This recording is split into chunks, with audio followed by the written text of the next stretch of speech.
We are live, ladies and gentlemen. Karibuni sana to E_Square TV. We are live, we are live, we're live. Tell a friend to tell a friend to tell a friend that we are live. Karibuni sana. And today, I am so happy I am joined by my bestie. So today, we are going to have an all-women's show, all-ladies show. And Karibu sana, Daphne. You're hosting this show today for the first time, yeah? So, ladies and gentlemen, tumpatie drum rolls, tafadhali.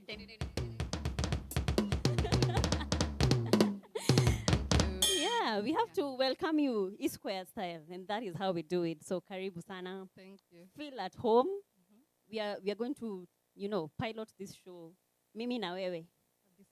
Don't fret. Unaongea tu na mafans pale, wako pale nyuma wakituangalia. So, yeah, karibuni sana, guys. And please tell a friend to tell a friend to tell a friend that we are live. We are live on E_Squared TV on YouTube. And follow us on our other platforms. We're on Instagram, we're on Twitter, we're on Facebook. Across all those social media channels, we also love to hear from you. Yeah, as we kick off this beautiful show, it's actually very hot out there today, yeah? Yeah, well, at least yo nini takutangamsha kidogo. Usilale kwa show. True.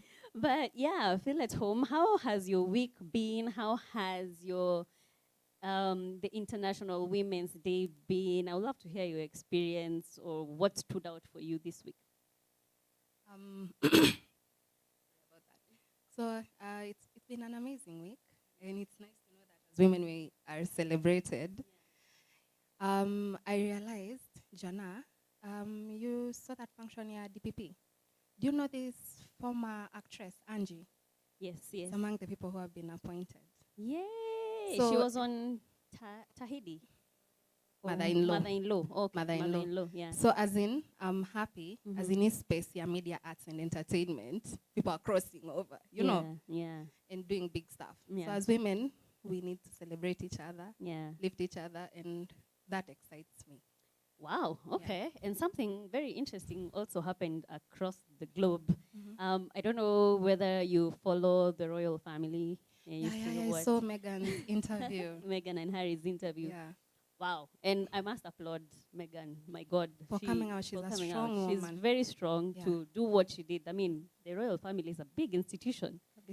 And she had the guts to, spill the beans. But yeah, that is what we are celebrating. International Women's Day. We celebrated it on Monday, and it has been an amazing week to see women breaking barriers. Stories have been shared across the media. I'm sure you guys have seen women being celebrated across the board who are doing big things, breaking barriers and shattering the glass ceiling, And on today's show, we have amazing, amazing women who are going to be joining us today, who have also, in their own right, broken that barrier, so to say. And they're doing major, major things in the industry. So keep it here, guys. You don't want to miss this. Yeah. Yeah. And sijui kama leo nataka kukupatia hii kukurushia hii ball ya the did you know segment. when you're with a weekday. Mara moja ukataka kusema this segment, but this did you know segment is just a way of giving you random facts that we just feel like you guys should know. So we can do it together. Okay, so before I rush the ball to you. So on our Did You Know segment today, did you know that Mary Anderson, I think, invented what is it called? Windshields. I think the wipers, windshield wipers, yeah? In 1903. A woman, she's the first lady, the first woman who invented the windshield wipers. Yeah, now that you know that. You know that. Now I know. Now you know. Yeah. Now you know. What other inventions can you think of that have been done by women across the globe? Women have also patented disposable diapers. Yes. Paper bags.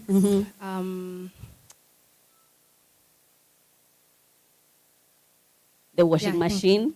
the dishwasher. I mean, dishwasher, the dishwasher. Yeah. The dishwasher. Yes. True. The ways of doing the things in the house in a very simple way. True. Yeah. So we have to celebrate women. We are inventors. We are inventors. Yes. We break barriers in different fields. Yeah. We are nurturers as well.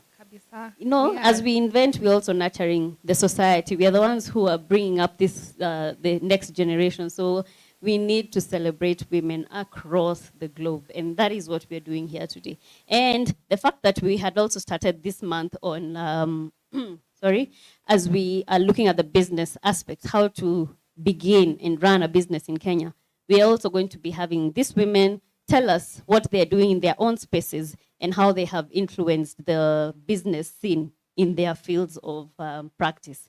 So yeah, today we're gonna have a very exciting show. Keep it here, and please welcome my co-host, Daphne. Comments, upper section, tunataka kusikia what you have to say about her. Msalimieni pia, mpatie morale, psyche ya carry out the show so that she also gets over and done with the nerves. Yeah, we'd love to hear from you. We're gonna be reading your feedback live, so keep it coming. And without further ado, we want to invite our very first act for the day. We have an amazing lady by the name of PIZO. DIZO. She's our very first artist today. She's going to be performing for us. And after that, Daphne will have the honors of interviewing her. We hear her journey and where she has been all these years. Karibu sana PIZO. Drum rolls akikuja.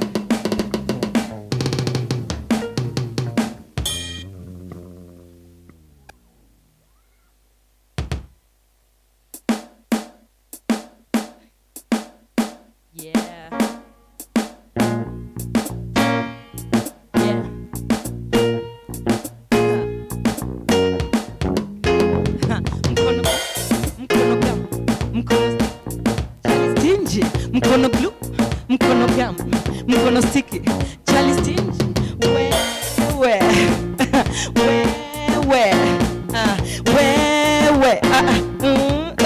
acha kuwa Charlie stingy. Mwezi moja na kujua, nishakutambua, upenda kuniona niko smart kila saa, hata unikumbusha high heels bar, akafloss vile ana manzi wapa, anipeleki salon, manzati ya kinyozi ye ukuwa mgumu, kwa ganji hatoboki, mtaani wanted kupa madeni, kulipa mteja na siye kulewa, na apendi happy, dozake wenda wapi, tabia zimechapa mshamwezi suko sana, akishalipwa mteja, na nikikatiwa anacheta, wewe hata mandazi surwa uwezi nibaia, na promise kibao za kunichotea, kudaiwa blanda daily au nanga, kwani unachanga. mkono sticky, Charlie stingy, mkono blue, mkono gum, mkono sticky, Charlie stingy, wewe Charlie stingy. Acha kuwa Charlie stingy. Job unayo, godgadwa PIZO, unalipo smart lakini una mchezo, miaka 45 unaishi na wazazi, we ukachizi, wezi baiki yatu, baby, time za kunitoanisha na kudrive crazy, unanisanya hata credo, kwenda, ni pesa zangu ulipenda, kujisikia sali na Motorola 113, jeans mparara libaya kiwa 18, apart from choyo jamaa na vituko, weni komba mwiko, kipa tu kibao na unanga hata mbao, rent alipi, ya uishi vipi madeni kila kona, habiti mtaani, labda kanisani, kushachosha watu na kuomba, akijua kuna noma kando anasonga, mkono blue, mkono gum, mkono sticky, Charlie stingy, mkono blue, mkono gum, mkono sticky, Charlie stingy, wewe Charlie stingy, wewe Charlie stingy, acha kuwa Charlie stingy. Anapenda za watu na uwezi ona zake, anapenda za watu na uwezi ona zake, ni mkono birika uwezi kula zake, ni mkono birika uwezi kula zake, mkono blue, mkono gum, mkono sticky, Charlie stingy, mkono blue, mkono gum, mkono sticky, Charlie stingy, wewe Charlie stingy, wewe Charlie stingy, acha kuwa Charlie stingy, nataka nitunge fiti, niende saluni nikae mpriti, na uwezi garamia tabaki umechangia manzeta kamia. Si unajua ni nani? PIZO DIZO Mafia wa rap East Africa. No man.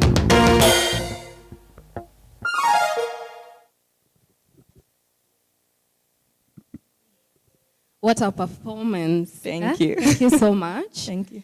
We are so excited to have you here. Today we are celebrating women. And I think something we forgot to say with Josephine was the theme for this year's International Women's Day was Choose to Challenge. So, hey, iyo wimbo, how did you come up with those lyrics? Well, first of all, when I joined music, I wanted to be different. I didn't want to be compared to anyone. So nilitry tu nikuwe tofauti. Sikuwa nataka waseme, naimba love song kama Avril, naimba love song kama Maria, unaona? So nilitaka kuongea zile swala nyeti enye mademu wanashindwa kuongelelea juu kuna vitu zenye sisi kama madem, sisi kama women tunapitia but uogopa kusema, unaona? So mi nilijitolea, nilijisacrifice, nikasema wacha nikuwe women representative, ni tackle hizo issues zenye women wanagopa kuongelea. So that's when I did Chalistinji, na pia ni based on my experience. Nilisha date Chalistinji. Hizo vitu zenye mmesikia kwa hiyo ngoma ni true kabisa kabisa. Mnapata ni mtu mwenye nikimwachia phone hapo anachukua simu yangu anajitumia credo, anaiba credit yangu, mimi narudi napata kuna kitu yenye imehappen. Si nimeweka hapa 50 bob, kwa nimeenda wapi? Kumbe msee ameshajitumia, unaona? Ni msee ikifika siku ya Valentine's Day, mnapanga tu mko clear, mnapanga nakwambia babe nitakutreat nini. Ikifika tarehe 13 msee ameingia mitini, amezima simu, hauwezi mpata, unajaribu kupigia familia yake, unajaribu kupigia nani, hakuna msee amemwona, atari-appear tarehe 16. Atari-appear tarehe 16 akisema unajua nilikuwa nimeshikwa na karau, na excuse ni ile. Nilikuwa nimekidnapiwa nikaachwa. Aya, mkienda place tuseme kama hoteli hivi, maybe mnataka ku have dinner ama lunch hivi. And then saa yenye mmesha manga ndio msana nimesahau ATM yangu. Ama M-Pesa yangu pin nimesahau, imeblokiwa. Babes ushughulikie tu nitakurudishia, I'll refund you. 1 year, 2 years, 3 years down the line, haujaipata hiyo pesa, hautawaiona. Now say you may go ahead to form Stingy Men's Association, as in nimeona. So I would really love to know, like, how did you come up with that name, PIZO DIZO? PIZO DIZO ni initials ya jina yangu na shosho wangu. Mimi naitwa DOREEN, and then shosho wangu alikuwa anaitwa Pauline, unaona? Na hiyo nyakati mamangu aliniambia venye nilianza muziki, mamangu akajua niko na talent, aliniambia unafanya vituko tu kama shosho wako. Alikuwa anapenda kwenda places, anaimba wimbo, anaimbia watoto children's home na vitu kama hizo. So venye aliniambia hivyo nikaona haya, kumbe hii talent ndio alifanya venye anaweza, but sasa hii safari ameniachia mimi nifanye. So mi kuna nyakati nilikuwa nilijoin YGB, Young Gifted and Black ya Octopizo. I was the first female artist kwa hiyo YGB. So watu walikuwa wanaona Octopizo ndio baba, and then watu wakaanza kuniambia mimi ndio mama. Sasa hiyo nyakati nilikuwa najiita Lady P, standing kwa hiyo jina ya shosho wangu. So wase wakaanza kusema sasa kaa uko YGB basi we ni Lady PIZO, ujitange tu Lady PIZO, usijite Lady PIZO. So venye wase walikuwa wameshashika hiyo time yenye nilikuja nikapata management, nikataka kuchange, tayari watu walikuwa wameshanijua na Lady PIZO, nikasema wacha ibaki hivyo, unaona, ikuwe tu PIZO DIZO. Yeah. So when did you join Grandpa Records? Umongelea being in that group ya Octopizo. So when did you join Grandpa Records? Niliasolasol before, after nilitoka YGB, niliasolasol nikipiga show mtaani. Then one day the CEO Refiga alikuja kwa event fulani, akaniona nikispit, and then ilikuwa tu Kibira, akaniambia wewe ni huku, nikamwambia akaniambia actually tunatafuta kuna project yenye tunafanya. Hakuniambia story na signing, aliniambia kuna project yenye tunafanya na kuna audition yenye nafanyika siku fulani. So mimi nikaenda nikapata wameka beat. DNA alikuwa ashaika chorus kwa hiyo ngoma ya fimbo inachapa. Unaona? Sasa mimi sikujua nini na happen hapa. Mimi venye niliambiwa tu ni audition, mimi nikaenda nikaandika mstari yangu tu, nikaingia kwa booth na nikarecord na nikatoa, wakasema they'll get back. Na unajua ukiambiwanga we'll get back to you au patangi au hakuna msemo mwenye anakupigia, utaongoja till Jesus comes. Yeah, so nikaenda home, lakini alini surprise, alinipigia simu, yani hata wiki haikuisha alinipigia simu akaniambia come studio. Kwenda studio wakaeka ngoma, nikapata ngoma yangu, hiyo verse yangu ndio wameiweka ya kwanza actually. Unaona? So after a while wase ni kama anapatiwa pressure, tunaenda media tu. Sasa hiyo sina solo project. Wase wanamwambia udem mwenye ameanza, udem ni mkali. Kila msepa alianaenda tu anamwambia udem ni mkali. Hapo sasa ndio aka feel pressure, akasema manzi wacha nikushike kabla uende. Hapo ndio akanisign.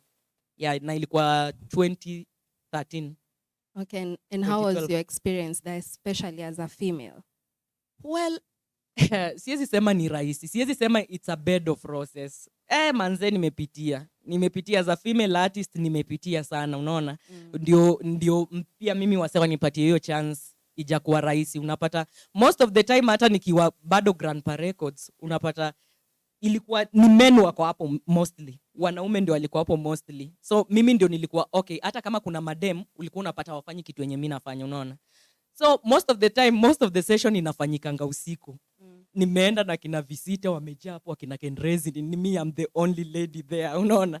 Najikunja, naogopa, but ilinichukua time tu, nikaanza kusema ni mabro, nikaanza tu kuzoea, unaona? And then tena kuna kitu yenye wase walikuwa wananiambia, ukitaka kufika mahali usiweke roho ya dem hapo. Fanya kitu kama unaona mwanaume ana work hard kama yeye, hata umshinde. Unaona? So hiyo ndio kitu yenye mimi nilikuwa nazingatia nikienda mahali, hiyo ndio kenye nafanya, na yaani mimi najiweka front line kabisa. Siwezi sema ili end up vizuri nikiwa Grandpa Records kwa sababu nilimaliza contract ndio, but still venye nilikuwa hapo kuna vitu zenye zili happen. Unapata most of the time mimi unajua nikisign contract sikukuwa najua what I was signing into. Unaona? Mimi nilikuwa najua, I was just a girl from BIIRA and I just wanted someone who was going to lift me up. Sikuwa na pesa, familia yangu haina pesa hata ya kunisend kwa studio ama kunirekodia video.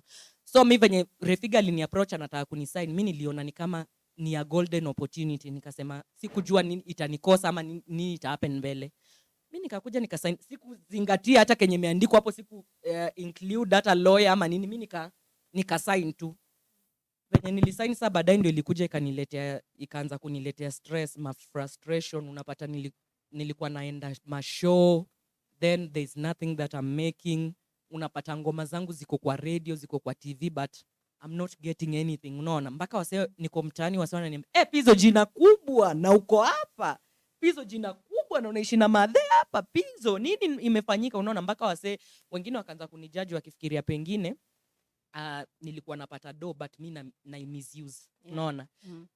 Na vitu kama hizo ndio ilinifanya mpaka I went through depression.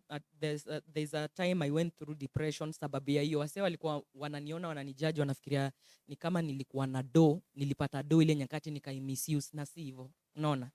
Actually hata I met with my producer Visita, aliniambia kama kuna msanii, unajua alikuwa na work na Refiga kabisa, aliniambia kama kuna msanii hajaipata pesa ni wewe, Grandpa Records, kwa sababu wewe ndio the only person mwenye hujaipata pesa kabisa. So hizo ndio challenges zenye nimepitia as a female artist.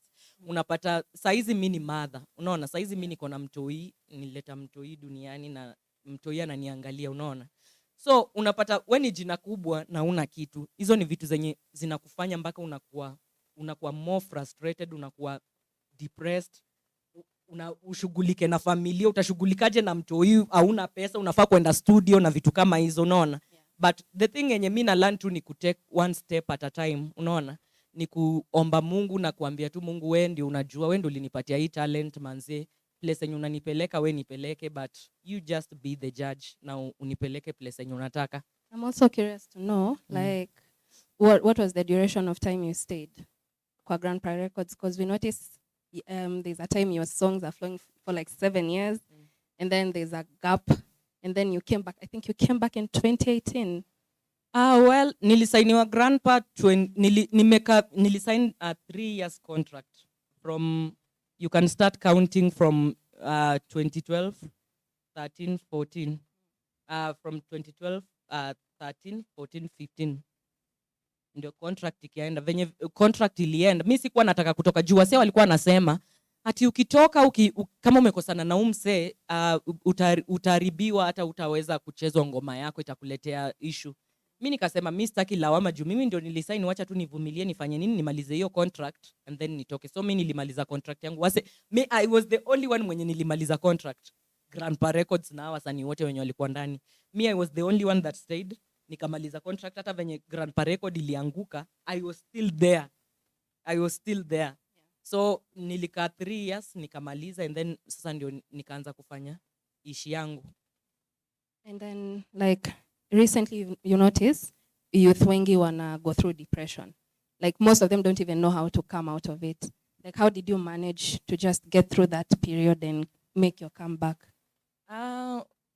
Mi unajua sasa wase walikuwa unajua wase wako na ile inajitaji high expectation.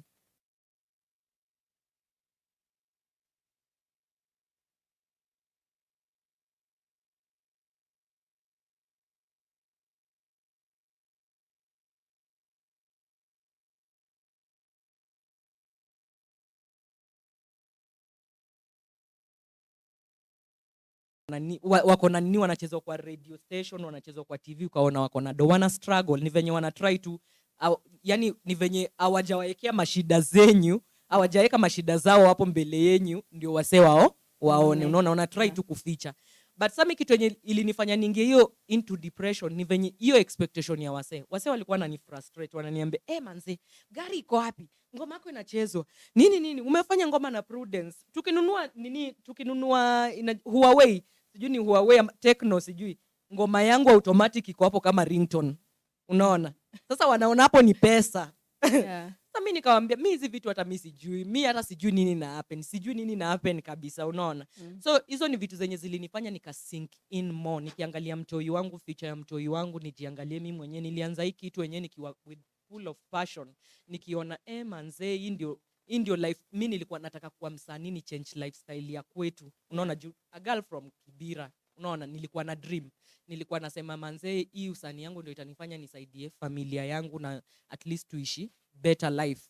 And then nimekuja naangalia, I'm looking back, naangalia kitu yenye nimeachieve nothing. Hakuna kitu yenye nimeachieve. Unaona, na wase bado wanaku frustrate. Sasa hizo ndio vitu zenye zilinifanya nikashikwa na depression, na sikuwa na msee wa kuongea na yeye. Sikuwa na msee wa kuongea na yeye wa kushare. So mpaka hata nilikuwa na shut kabisa, na niko tu kwa nyumba, sitaki hata story ya wase.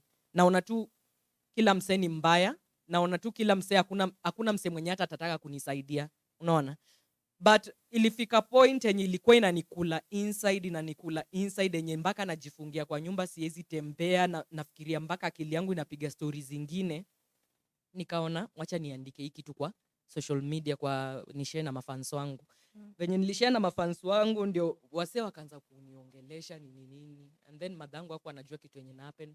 Sister yangu venye aliona hivyo akapigia madangu akanipigia, kaanza kuongea na mimi nyenyewe. Nikaona I have a lot to be grateful for.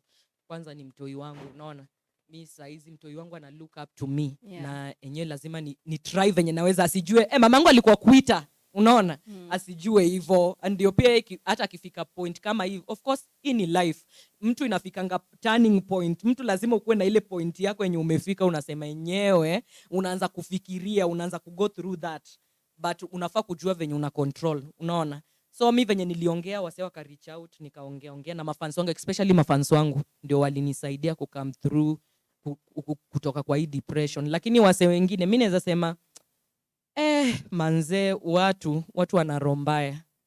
Watu wanarombaya. Unaona, wale wasenyo tulikuwa tunadai nao, wale wasenyo tulikuwa tunakula nao, wakikucelebrate, wakifanya nini, wase hata wakulift hivi hand yangu wakisema PIZO come manze, toka kwa hiyo story ama fanya hivi. Hakuna mse mwenye hata ali reach out kuniambia PIZO uko aje. Unaona, na sasa mimi nashindwa. Kwa music inafaa tukue my brother na sisters, inafaa to show support wase wenye niliwork nao, lakini hakuna mse mwenye hata aliweza kunisikia. Kuna mse mwenye hata nilikuwa naona hata ule big brother mwenye unaweza ongea naye ama big sister mwenye unaweza ongea naye, unaona?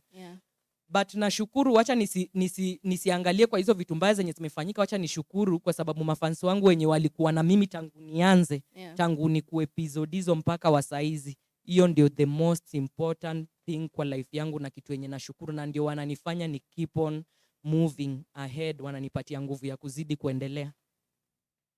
So, ukitoka hiyo phase ya depression, I think you started doing music again. How does your future in music look like? Well, siwezi sema imekuwa bed of roses kwa sababu saizi vitu zimechange. Saizi si kama ile time yenye tulikuwa grandpa hiyo 2012 and 13. Saizi vitu zimechange. Kuna hiyo wave ya gengeton na ija affect only mimi peke yake, ime affect wasanii wote, hata wale wenye tulikuwa tunajua ni wasanii wakubwa. Ime affect kila msee. Unaona? Unapata wale the strongest ndo amesurvive, na mimi naweza sema tu ni Major ndo amesurvive. But sasa unaona nini? Siwezi sema imekuwa rahisi, but unajua ni keep on going. Ukichoose kusema manze nimekuwa noma, mimi nitaquit sijui nini, hiyo itakufrustrate kabisa. Mimi naangalianga ni wapi ndio naenda wrong. Kama ingoma haijawaka, naenda kwa studio na record nyingine. Kama haijawaka, naenda kwa studio, nini nafanya wrong, back to drawing board. Naandika nasema hey, who should I collab with, ndio at least it makes sense, nipate mafanso hawa, the new gengeton artists, unaona? Hivyo ndio kitu yenye mimi hufanya.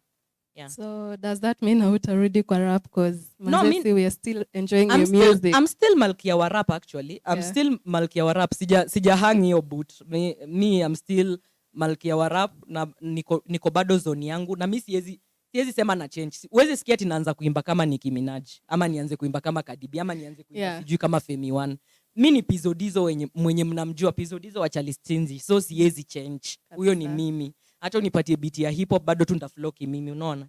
So siwezi change. Bado mimi ni rapper na bado kuna stuff zenye nimerecord, kuna albums zenye nimerecord. So natoa tu polepole tu. Ni nani unaweza wish ku make collab na yeye sai? Saizi mtu mwenye nimemuona saizi kuna Kali. Manze Kali nimeimba calligraph kwa ngoma yangu. Kali au unihurumii? Nimekusifu na ma six pack yako, unihurumii? But Kali manze, cheza kama wewe, natamani kufanya collab na Kali. Natamani bado turudi kwa studio na Major. By the way, Major bado na Major ni mse mwenye bado tunaongea, ako sawa tu. Sasa aliniambia ata get back, bado naongoja Major, naongoja u get back. Usikwe tu uliniambia hivyo ndio ukat story short na kuongoja.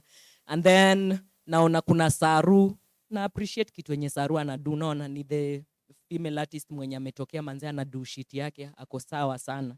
Naona Femi One, kwa hao ma female yenye wamengangana despite imekuwa ngumu, wamengangana. Hiyo ndio kitu yenye na mata manze, wacha tuzidi. Industry ni kubwa, tusikuwe na ile hatred ati manze competition sijui nini. Madem inafaa tusupportiane, unaona? Madem inafaa tusupportiane. Tuache ile chuki ya manze mimi siwezi taka kufanya PIZO DIZO track ashine kunishinda. Tusikuwe na hiyo, unaona? When women work together, great things happen. Wacha tushikane kama madem wenye wako kwa industry mpaka vitu happen, mpaka wase washinde kwa ni form ni gani, unaona? Tushikane kama women, at least tuonyeshe example. Tuanzie hapa Kenya, tusiongoje watu wengine watuanzishie. Tuanzie hapa Kenya. Saru reach out, Femi One reach out manze. Tufanye kitu, tusikuwe tu tunafurahisha wase kutukanana, kufanya diss track na vitu kama hizo. Hizo ni vitu zenye hazitaenda mahali. Unaona, tufurahishe masikio ya wase. As women, wacha tusimame pamoja tufanye vitu zetu. On a lighter note, what's your favorite song? As in songs zako ni timeless, but like the favorite song yenye ulifanya ukiwa Grandpa Records? That has to be KAWIRA with the Major. Kwa sababu unajua hiyo time nikiwa bado upcoming, Major ni mse mwenye nilikuwa namuona tu kwa mashow, nasema umse siku moja ndakuja kufanya na mtu kitu. Anakuja mpaka Kibira na muonea tu kwa stage. Wewe ni fan, unamuona ako mbali, hata huwezi fika, security yenye kwa hapo noma. Na uli reach out aje? Major alisikia Chalistinji hiyo nyakati straight up, aliona Chalistinji straight up. Venye aliona akauliza Clemo, hiyo nyakati alikuwa na work na Clemo, akauliza Clemo, Clemo, nimeona dem fulani amimba Chalistinji. Udem ananikumbusha Lady Yes. Udem ni nani? And then nani akamwambia, Clemo akamwambia huyu ni dem amesainiwa Grandpa Records. Unataka kufanya naye kitu? Kabisa nataka kufanya naye kitu. Hiyo nyakati ilikuwa saa 2. Meja akaniambia atakuja studio Monday. Mimi unajua sasa nikadhani labda ni celeb. Hawa ni wale tu watu wa kuongea na wafanyi. Imagine niliona Meja kwanza alifika mapema hata kunishinda.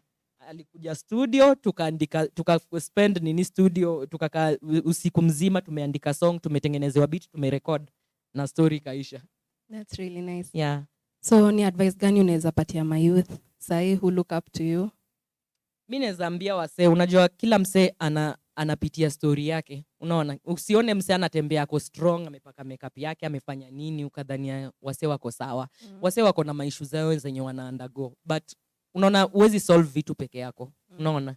Tafuta msee hata kama ni best friend, hata kama ni mother yako ndio una feel uko close na yeye kabisa. Manze tafuta yeye, ongea naye. Kama una feel uko na best ule kabisa unaweza share naye kitu. Usijikufie na hii kitu kwa roho. Juu ukiiweka kwa roho inazidi kugrow. Ni the same na mimi nilikuwa naiweka hii kitu kwa grow, kumbe ilikuwa ina grow and then ingekuja kunidestroy vibaya sana. So kama una feel uko at some point una go through depression, manze reach out, ongea na wasee. Hata enda tu choose tu number random. Ongea tu na msee, mwaga tu hapo frustration yako. Hata kama ni Facebook, mwaga tu frustration yako hapo. Manze ongea na wasee, open up, ongea na wasee, at least wasee wakusikia. Alafu wasee manze, pia mayouth wenye wananisikiza huko nje, talent inaweza kukusaidia. Piga talent yako, acha kutegemea vitu za rahisi. Wasee wanakufa sababu wanataka njia ya mkato. Unaona, maboi wanakufa sababu wanataka njia ya mkato, hata mademu wanataka njia ya mkato. Hiyo hustle yako, hata kama ni biashara ndogo manze, aminia kuna siku yenye itakuwa. Hata kama ni mjengo, msee mwenye anafanya mjengo manze, hautakuwa hapo permanent kufanya hiyo mjengo. Nikikwambia mimi nishaifanya mjengo hautaniamini. Mimi mpaka nishaifanya mjengo. So usiwaichagua kazi at that time kama hiyo ndio the only option yenye iko. Fanya kazi manze. Fanya kazi upate yako kidogo manze. Uwezi jua Mungu amekupangia ni siku gani. Mungu amekupangia gani kwa sahani. Yeah. So we have feedback from our YouTube page. Caroline Atieno is saying the band is fire. Band, mna appreciate you sana huko. Then Tipin amesema kazi safi sana is Square TV. Tipin, thank you so much. Beatrice amesema PIZO, energy is on another level. Thank you. Caroline ameku appreciate pia again. She's saying like mad energy PIZO. Felix Msumba anasema PIZO DIZO, hizo lyrics zako hunichoma sana. Yes, Felix, thank you so much. Kuna Brian Ayunga amesema I love her energy, keep it up PIZO. Thank you so much Brian. So Beatrice akona question hapa, is like what are some of the expectations she expected to attain in the music industry, and has she attained them? Yeah. Mimi kitu yenye na expect just to be great. Unaona, na expect to be great, na expect to keep on doing me sidhani kama kuna kitu yenye nitakuwa better than being PIZO DIZO. Unaona, so I want to be best. Nataka PIZO DIZO akuwe best mpaka mtoi wangu wa juku wake wakuwe proud of me. Hiyo ndio kitu yenye naweza penda sana. Enye mpaka mtoi wangu hata ile time yenye siko watasema tu manze mamangu alikuwa PIZO DIZO proudly. Unaona, so I have to work hard to achieve that. Kila siku silali, naomba Mungu, namwambia Mungu wewe ndio ulinipea hii talent. Hata kama siimbi gospel lakini Mungu bana wewe ndio unajua ni kwa nini umeniweka hapa. So we Mungu nisaidie kuwa tu na mimi, na nisaidie tu hizi challenges zenye napitia. Mungu we mwenyewe ndio unajua, hakuna kitu rahisi. Unaona, hakuna kitu rahisi. So ni keep on pushing, keep on kujijenga tu. Siku moja itakuwa. Yeah. And then Michael Black amecomment hapa akasema PIZO wewe ni fighter, depression sio mchezo. But okay, do you think ladies have more challenges than men in the music industry? Siwezi sema, juu mimi siwezi angalia on a different perspective, kwa sababu men wenyewe wanajua kitu wenye wanapitia. Mimi naweza jua tu kitu wenye sisi ladies wenye tunapitia, and I'm sure kuna ladies wengi wao wenye tuseme si familia yao ina wasupport. Mse mwenye ameanza tu from ground, mse mwenye maybe ako ghetto somewhere na ako na talent, amepitia vitu zenye mimi nimepitia. Unapata mpaka msee manze ndio urekodi ngoma yako, producer na kuambia manze utaniofa nini na wewe utaniofa nini, juu uko na talent, mimi utaniofa nini, unaona? So yani ni noma, nipe nikupe. Hii ni game ya nipe nikupe, unaona? So hizo ndio challenges zenye sisi ladies tunapitia. So siwezi sema upande wa men, juu men enyewe unasikianga hakuna msee mwenye anakusikia, lazima ukuwe na do. Whether we ni nani lazima ukuwe na do. Na maybe tuseme hauna do, utafanyaje, unaona? Yeah. So siwezi sema kenye men wanapitia. Naweza sema tu industry in general sisi wote tunapitia. Ndio uanze kama tuseme si familia yako inakusupport, ni wewe tu ndio una hustle ndio upate hiyo do. Enyewe ni noma. We have one last question. I hope this is the last question I'm taking from Patricia again. Do you ever find yourself falling back to depressive episodes?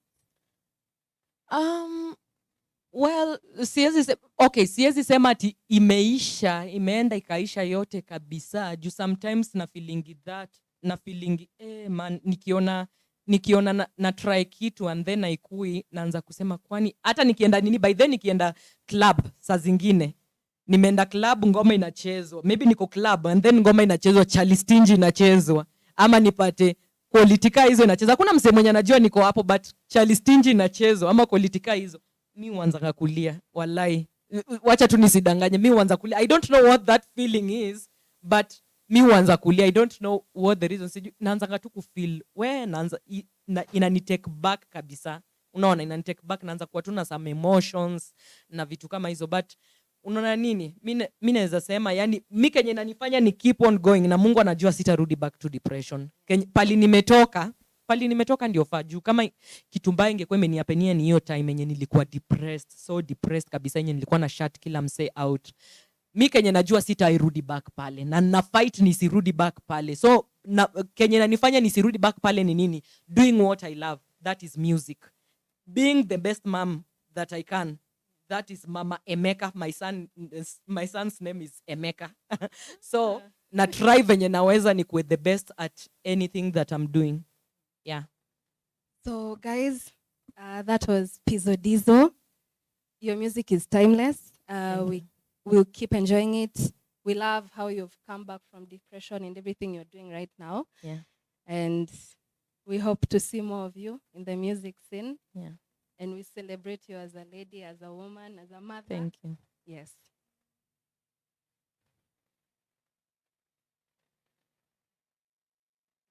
So I think utatu perform here. Yeah. Yeah.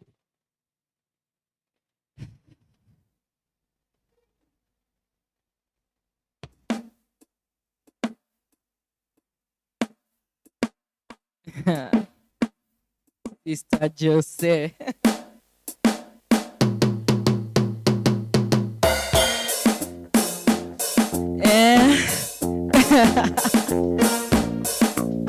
Sister Jose, bila skirt, paka lipstick, ngara tight, paka cutex, ringisha macho, kata kiuno, mtaani anaitwa Sister Jose. Maudaku za Sister Jose, ukitaka tu kujua Sister Jose, ulizia Sister Jose, mtaani anaitwa Jose. Utakuwezi acha tupeleko kwa chief, hizo vitina zako wakanywa hauski, kupiganisha watu kwa boma ndio zako, kibaba tu kizima, adabu ulikosa, nikinona kiasi ushadai ni mimba, nikikonda unadai ni ukimwi, nikianika chupi unakam kuzichunguza, ndio ujue ni mpya ama zina tundu.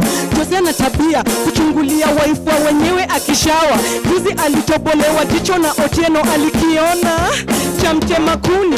Jose mwanamke kasoro skirt, Jose mwanamke kasoro wig, Jose analeta ngori kwa ploti, ndio maana unafaa unga skirt, paka lipstick, ngara tight, paka cutex, ringisha macho, kata kiuno, mtaani anaitwa Sister Jose. Maudaku za Sister Jose, ukitaka tu kujua Sister Jose, ulizia Sister Jose, mtaani anaitwa Jose. Ushanifuata mpaka job, kujipendekeza kwa mdozi ndio zake, anasema uongo na kuongeza vinyo, akizidi na mimi tamua masikio. Jose mwanamke kasoro kasoro skati. Jose mwanamke kasoro wig. Jose analeta ngori kwa plot, ndio maana unafaa dunga skati. Paka lipstick, ngara tight, paka cutex, ringisha macho, kata kiuno. Mtaani anaitwa Sister Jose. Mauta kuza Sister Jose. Ukitaka tu kujua Sister Jose, ulizia Sister Jose. Mtaani anaitwa, ukitaka 411 Sister Jose, ukitaka vidokezo Sister Jose, habari kamili Sister Jose, na zile za uongo Sister Jose. Ati ni sister nani Sister Jose, ati ni sister who Sister Jose, ati ni sister nani Sister Jose, na zile za uongo Sister Jose. Dunga skirt, paka lipstick, ngara tight, paka cutex, lingisha macho, kata kiuno. Mtaani anaitwa Sister Jose. Mauta kuza Sister Jose. Ukitaka tu kujua Sister Jose, ulizia Sister Jose. Mtaani anaitwa chali mimi napenda, awe chali kitu, siwa kuitwa matanga ndio watu walie. Chali amesimama ameunga hadi yaga. Uwe chali mimi napenda, chali anajiweza, amejibeba, si yule mnyonge gena dogi anahepa. Chali ana kasoro, ana kokoro. Uwe chali mimi napenda, chali anakeja siku lala kwa mabeshte bed moja, watu 6 kila siku ni vita. Chali msafi tena si mlafi. Uwe chali mimi napenda, ameshave makwapa, sikunuka jasho. Chali na bidii nikiwa naye siski. Chali mromantic Johnny Amaniki. Uondo chali mimi napenda, chali kaa huyo politika hizo. Chali mimi napenda ni chali kaa huyo. Uondo chali mimi napenda, chali kaa huyo politika hizo. Chali mimi napenda ni chali kaa huyo. Uondo chali mkono stiki, akiji out tu manzeni peni mbili. Anapenda za bure kama ziwa ya Nyayo, anapenda za bwete maziwa ya Nyayo. Date ya pasta kukam through, twaenda date mwishowe na chonga waru. Chali stingy na nipinji, mgumu kama hindi, ngobo ya mahindi. Date ya pili kejani, kunipikia strungi bila hata sukari. Ukizidi kushtuka mstingy hadi bedi, kutaka ni muonge ndio tucheze ile game. Na muitisha za salon, kura ukangware na jipata na kipara. Kumuuliza ati nili sleepwalk nikajipata nimekunyoa. Hauna aibu kila siku ni peko, hata wesi utoweko tukuoneko. Islando Express. We. Aya, sawa. Umetupatia qualities. Machali mesia, you've been given a whole more Kenya. Those are the qualities. Chef makwapa nini ingine? Chali ameunga hadi yaga. Chali ameunga hadi yaga. Hiyo ndio qualities zenye mimi napenda. Lakini si kuungaaga kadem, kuungaaga ile ya gym. Okay, sawa. Usiende hautatuambia where we find your music. Tunapata music yako wapi? Ingia kwa YouTube manze, subscribe kwa channel yangu inajiita PIZO DIZO official manze, subscribe watch ngoma zenye nimedu. Unajua mafans wanauliza kwani PIZO DIZO form yake alienda wapi manze? Niko nafanya muziki. Ingia kwa YouTube yangu utacheki stuff zenye nimedu. Pia ukini Google ukisearch tu kwa YouTube PIZO DIZO, after mmesubscribe kwa channel mtaona stuff zenye nimedu. Kuna ngoma yenye inaitwa ulisikia wapi, utaiona tu hapo kwa YouTube. And then pia kwa social media unaweza nipata PIZO DIZO Facebook with a single Z. PIZO DIZO Facebook unipate kwa Twitter @DIZO with a single Z. Kwa IG unipate PIZO.DIZO with a single Z. All right, Miss Gia, where we find this celeb superstar of us today. Kabla utoke, sijasikia ukimention, what are you up to today? What are you up to now? Saizi mimi nilikuwa form yangu ilikuwa leo. Nimefurahi kukam at least mafans wameona kitu yenye na do. Saizi ni kuenda tu mtaani kutulia. Bado uko kwa muziki, you're doing music? Bado na do music, ndio umesikia. Ndio inakulipia, ndio inakulisha, ndio inakusupport mtoto wako. Siwezi sema hivyo kwa sababu unajua saizi after COVID ilikuja, mimi nilikuwa na host karaoke. After COVID ilikam, sasa ilinibidi kila kitu imestop, unaona. At least hapo ndio nilikuwa napata maganji zangu kiasi kiasi kidogo kidogo. Yeah. Saizi nasema tu ni ile kusurvive ya Nairobi. Kusurvive ya Nairobi ndio mimi nasema. Kwa survival mode. Niko survival mode, Yeah. lakini naye unasikianga Mungu haezi acha. Mungu akikuona na mtoi haezi acha ukalala njaa. Hiyo ndio kitu yenye na believe, na mi once nimebelieve hivyo najuanga tu hata kama saa zingine nimeamka sina, Mungu wanga na provide. Ata provide tu. Yeah. All right, thank you so much for coming to the show. Asante. Asante kwa kuleta energy yako. Yani uko na energy nyingine muenda. Yeah, it is, yani iko kwa room imejaza huku kila pahali. Thank you so much for bringing your energy. All right, okay guys, I hope you are keeping us here. Thank you for your feedback, thank you for your comments, thank you for your questions.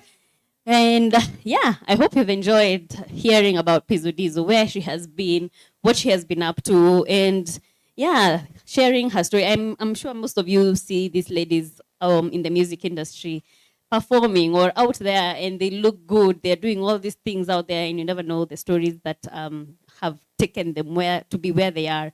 And thank you so much, PIZO, for sharing your story. Depression and overcoming depression is not an easy thing, but well, she has overcome, and now she is, you know, forging ahead to do great things, and she's looking forward to, you know, breaking the barriers in her industry in one way or another. And right about now, I am joined by an amazing lady. We're going to be welcoming this lady with all the drum rolls that we can have, because this woman, she has done so much. She has done something that we as women shy away from and think, isi kazi yenye naeza fanya mikadem. But well, she broke that barrier. Nancy, uko wapi tafadhali? Karibu, karibu, karibu. Hey, welcome na ngoma hapa. Karibu simama.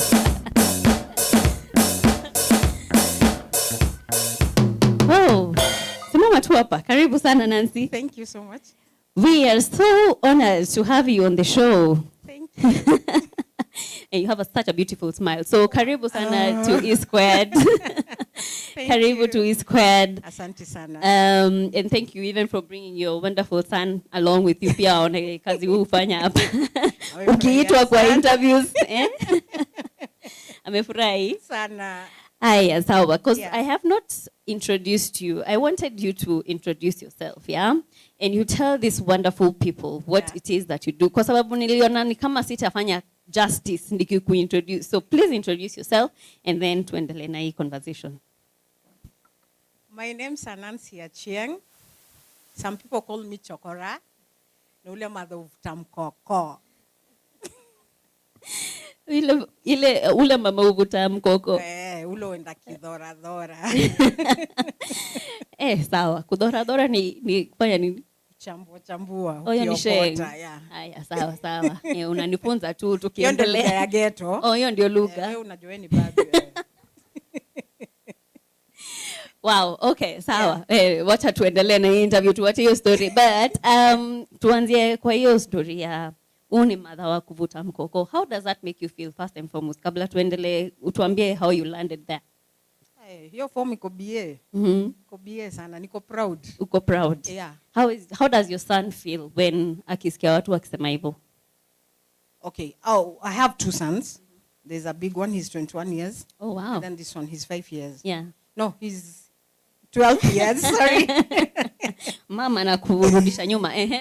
So, okay, most of the time when my son goes to school, guys humuingililia. Wanamtukana madhako ni chokora. So, him deep inside yo ujua hiyo ndio inaleta daily bread kwa hao. Yeah.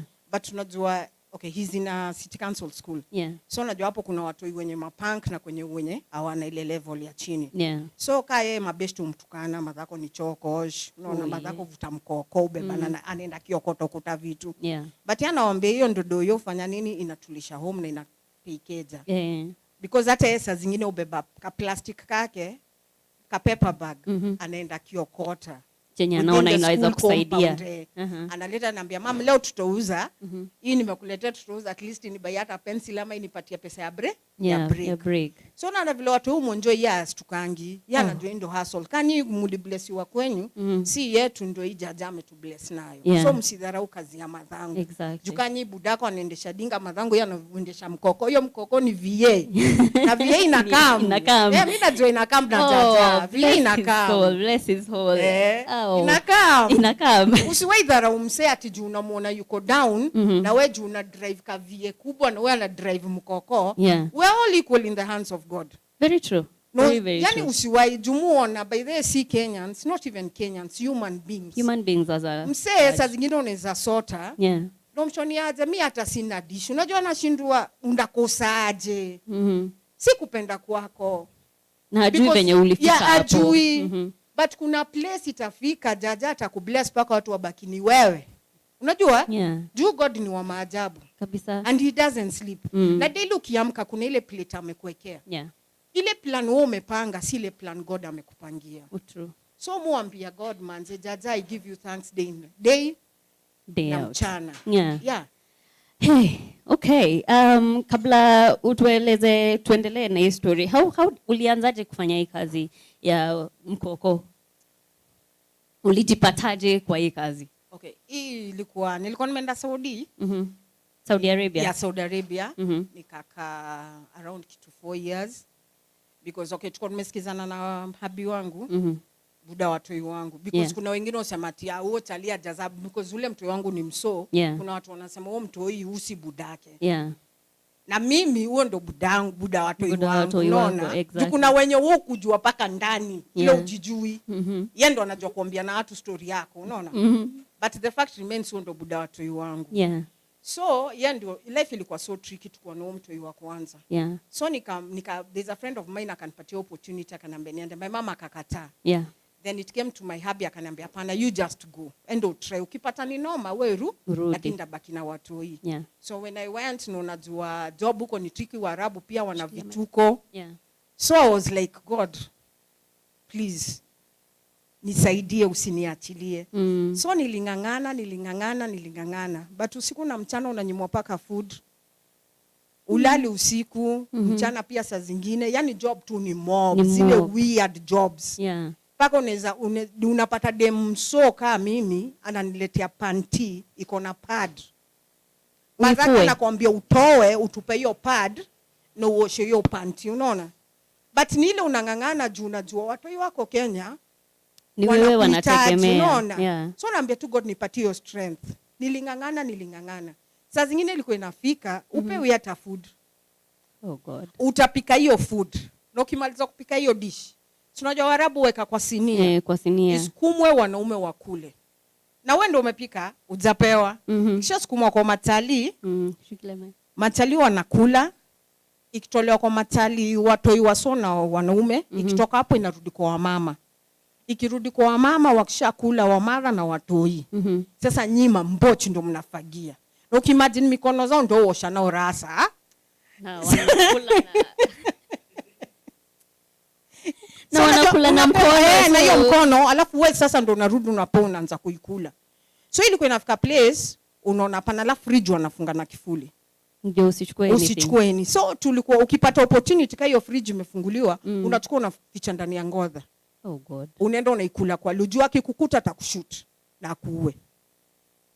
So you did that for 4 years? Nilingangana tu lakini sikaboy kalimaliza 4th form. Wow. Mushkuru juu kila kitu ni jaa. Bila jaa huwezi toboa. Ni nini ilikuwa na keep going na hiyo environment your kids alafu nini ingine?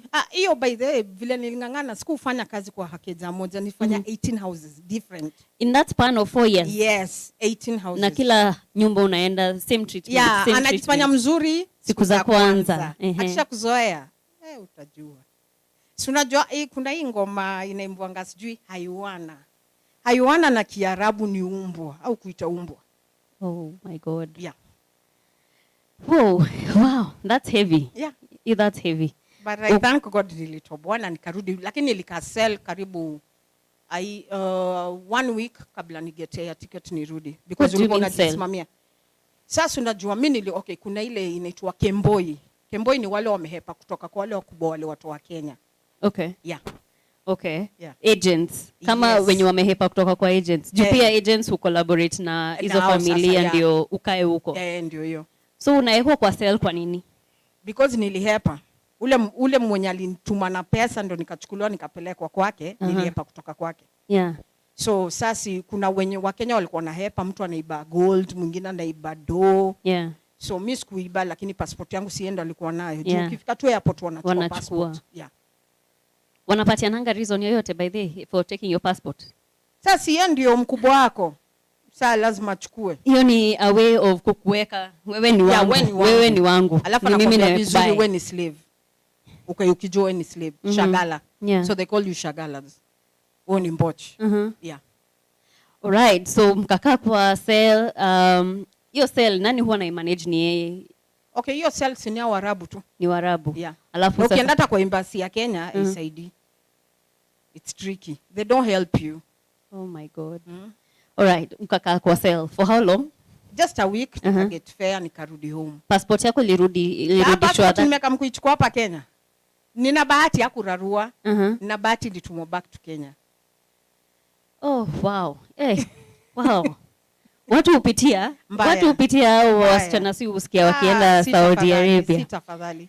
Sawa, ukafika Nairobi, unaona unarudi kwa nyumba yako mzuri. Narudi tena nimesota. Na ulikuwa unatuma pesa ukiwa huko.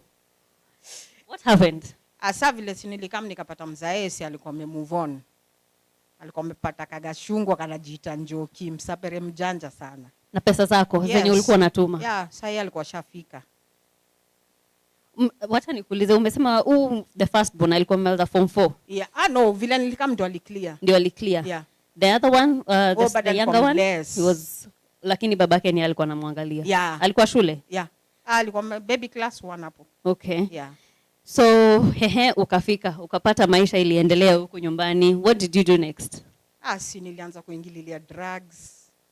Sasa si ile depression imenishika, niko zile za oh my God, ndanzia happy. What do people do from here? Yeah. Anza kujua mogokai na bamba. Wa drugs. Si mrambe, si changa, ndomba with cookies. Zote. Na ulikuwa unatumia hizo vitu before? Sikuwahi tumia. Ili kwa mara yako ya kwanza. Yeah.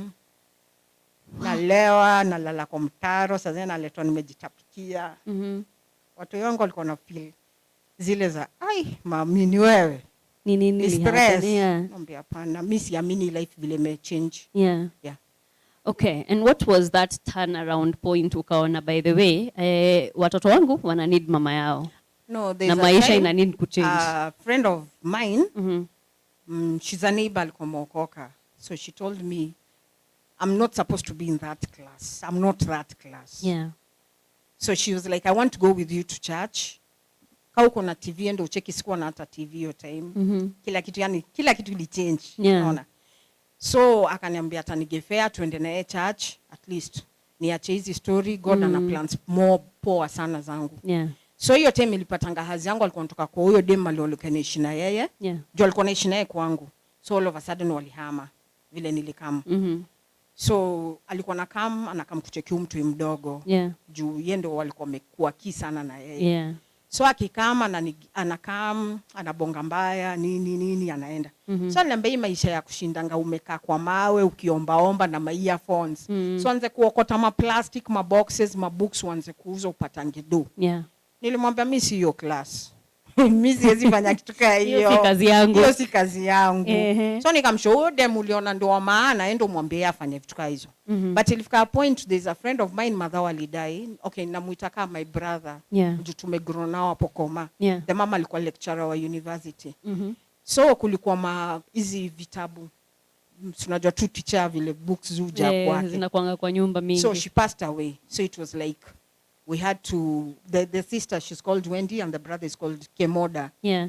So wakanambia Nancy chukua hizi yende uchome. Nikakumbuka idea nilipoa juu ya mapepa. Yeah. Nikawaambia hapana hizi wacha niweke kando, kesho nitaenda kuja na mkokoni kama nizichukue niende niuze. So they're like, Nancy, hii ni rada gani tena? Nikamwambia msijali. So si mimi nikafanya nini?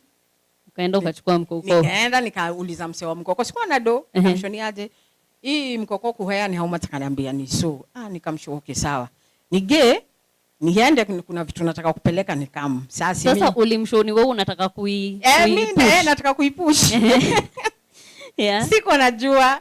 But imagine finally God sijui vile alishuka, mimi nilianza kuvurutia mkoko. Nikakaa mkomani hiyo energy ilitoka. Sijui. Nikachukua hizo gunia nikaziweka kwa mkoko. Nikaanza kutembea saa, nikacall buda mtu yeye nikamshoniaje nina form hapa. So niambie ni wapi malidando zuenda zinauzwa. Chali nikali ni ignore, unaona? Yeah. Niko busy acha kunisumbua, nikasema sawa. So nilikuwa nishafika paka dando. Ilibidi nipige U-turn. Niende nikiulizia wasee, niaje kuna bezizi kago uzwa. So lucky enough tukakutana budako pia na mkoko. Akatuambia nifuateni niwapeleke base fulani nitoka Mongo. So we had to turn back. Yeah. Mimi uiona hema na sasa nimedunga. Si ikabidi teke tukaenda kampu nyingine nitoka Mongo. Sasa kuingia ndio wakatusho. Hawa machalio wakanishow hata ukitaka letanga boxes. Nikakumbuka siku estate mabox muona zikichomwa zikitupwa. Hata maduka nini. Mimi nikafanya nini? Nikamwambia hiyo ni rada safi. Nitatafuta ndizibringo. Akaniambia ina wasi. Sasa nikapimisha hiyo mkoko, books zikapimwa, nikambomalizi ende zimwagwe. Kurudi kulipa nilipewa tenga 2. Nikaja kumbe hoteli alinipatia idea. Ganji zinakambi hivyo. So mimi nikachukua hiyo ganji nikarudi, nikajua hii ndio rada sanda kwa nikiamka badala ile kwenda tei. Yeah. Hii ni rada mimi nianza kukokota hizi mabox ukienda kupimisha. So mimi nikarudi nilifurahi nini nikaanza saa the next day. Nadunga tu vismart, sina mkoko. Nadunga tu vismart naenda nikiokota. So unajua watu wakaanza kusema American lady, walikuwa wananiita American lady. Alitupa mbao, Hazi alimuacha.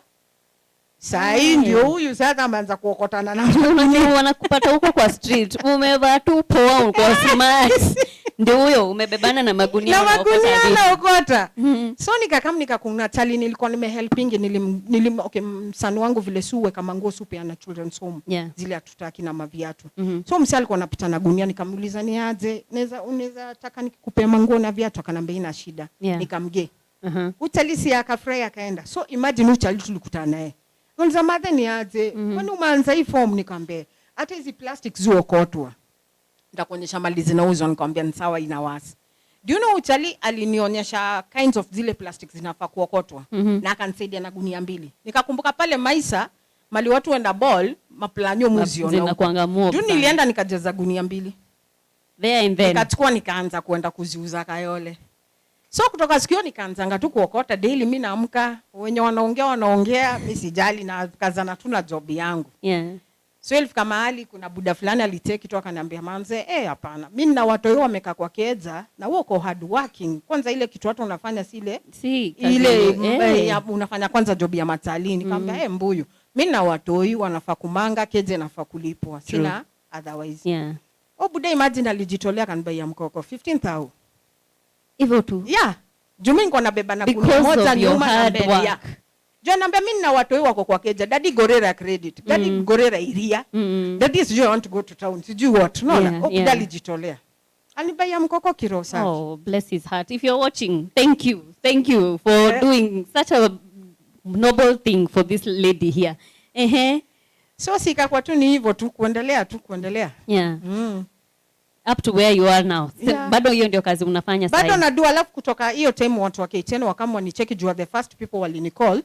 Na hata sijui waliniambia tu ni mtu aliwapatia namba yangu. Wakamwambia kuna mother yuko line ya Koma Kayole Umoja. Hiyo vuruta mkoko, hebu mtafuteni. Na huyu mother anafanya job nyingine hata ile atu yani huwezi expect ni mother. Wewe ukitembea tu hivi kwa street uone dem akona mkoko kila mtu akauzeza. So na ni dem.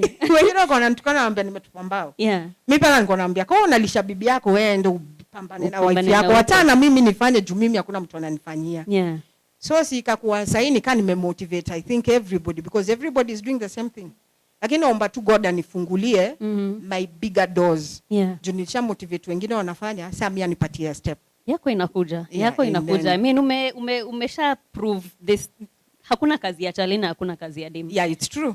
Everything, all these jobs are equal. Yeah. What a man can do, a woman can do better. A woman can do better, true. Unafeel aje kukua, unajua, we've never seen a lady akifanya hii kazi. Unafeelingi aje kuwa umefanya such a huge impact kwa hii space yako? Unafeelingi aje? Imagine mu feel two thanks. Yani na appreciate Jaja. And then what anakuambia, penda job yako deep inside from your heart. Lakini ka upendi, it's useless. Hata God hawezi kukubless juu unaifanya tu to please people. Yeah. But uone do because unajua hii ndio inaleta daily bread kwa hao. Lakini saa of late imekuwa tricky. Yeah, imekuwa so tricky juu kila mtu is doing it. Unajua wa Kenya tu. Wote wamemwagika kwa field. Ukiona mtu akifanya pia unaingililia. But I appreciate nilimotivate wengi. Yeah. Lakini bado unapata I'm still doing it. I'm still doing it. Unaona ukifika wapi in maybe 2-3 years from now? Okay, hiyo siwezi sema juu Jaja ndio wako na hiyo, unajua yeye ndo amehide hiyo secret. Yeah. But umewahi fikiria in that line kuna kitu unaweza mpya yenye unaweza come up with pia kusaidia mademu wenye wamekuja after you in what you're doing? Naweza sema mutaka kumotivate the boy child. God akinipatia opportunity ama nisandifungwe tu kampu yangu mimi mwenyewe niandike wasee. Nikuwe nikiwapei. Ya kurecycle vitu. Ya kurecycle ama kitu ingine tu ile. Unajua things come up. Yeah, things come up. Yeah. Hey, okay. Kwa hii line yako family, hata sijaongea juu ya family yako, your mom, your sisters, if you have sisters and brothers. No, I don't have sisters. I'm the only girl. You're the only girl. So you have brothers though. I have 3 brothers. What's mara yao ya kwanza kusikia what you're doing? How did they take it? My mom cried. Aliniona na mkokoteni alilia na alikuwa katikati ya mama. Kamba ushaona demu ya daughter yako fanya. So she was like, she cried na karudi kwa hao. Yani I think hiyo kitu haikumbamba because sometimes nilikuwa naenda paka kwake. Nimebeba gunia nishapimisha hizo vitu zangu. So mimi ni mchafu unajua vile mtu uko utako. I know. So naenda kwake sasa yeye nimembaia kinyagu. Nimeweka ndani ya gunia ile gunia ni chafu. Nikifika kwake ananiambia, "Hata usiingie simamia hapo kwa mlango wake. Usikii unanuka." Sana muuliza nanuka. Mimi nimekuletea dish mother yuko zile za azi. Hiyo kwanza imekuwa wapi? So she's like anaangalia gunia na ananiambia, hapo ndani ndio umeweka hiyo kitu. Naambia kama utaki watana nayo. Hii uchafu ndio imeleta hii dish. So inabidi bro wangu msimama ananiambia, "Wewe umeletewa dish na bado unanyeta. Sisi lete your food hapa." Yeah, anachukua naeka, but my mom alikuwa zile za, yani she looks at me, she's like, "So ndio kwanza uoge." Na mwambia naenda kuoga nini? Mimi niko job. Wewe tena mimi ndo hii ni break yangu nimekuletea food. Ndio hiyo. So okay, saa kao mother ile hiyo ilikuwa na I think hakuwa happy but alikuja toka izoea. And then pia most of the time kuna neighbors saa zile siko wanamuitia ama wanamletea kwa mlango yake ananichukulia na niwekea alafu ananiambia nikamnichukue. Then now mabro wangu wengine pia tunaambia just keep it up, we are proud of you my sister. Yeah. And now how does she feel about it? Sasa yuko tu. Haongeangi mambo na hiyo story. But in everything, my God, we celebrate what you're doing. I mean, it's not easy. As in, kuamka asubuhi una decide ndio kazi nita decide kufanya. Yeah. It's not easy. Enye unaamka unajua, mimi sijaiona demu mwingine akibeba hii lakini leo asubuhi ndio nimechagua kufuatilia. It's not an easy thing. So thank you. You're welcome. Because you have broken a certain barrier kwa hiyo field, kwa hiyo space.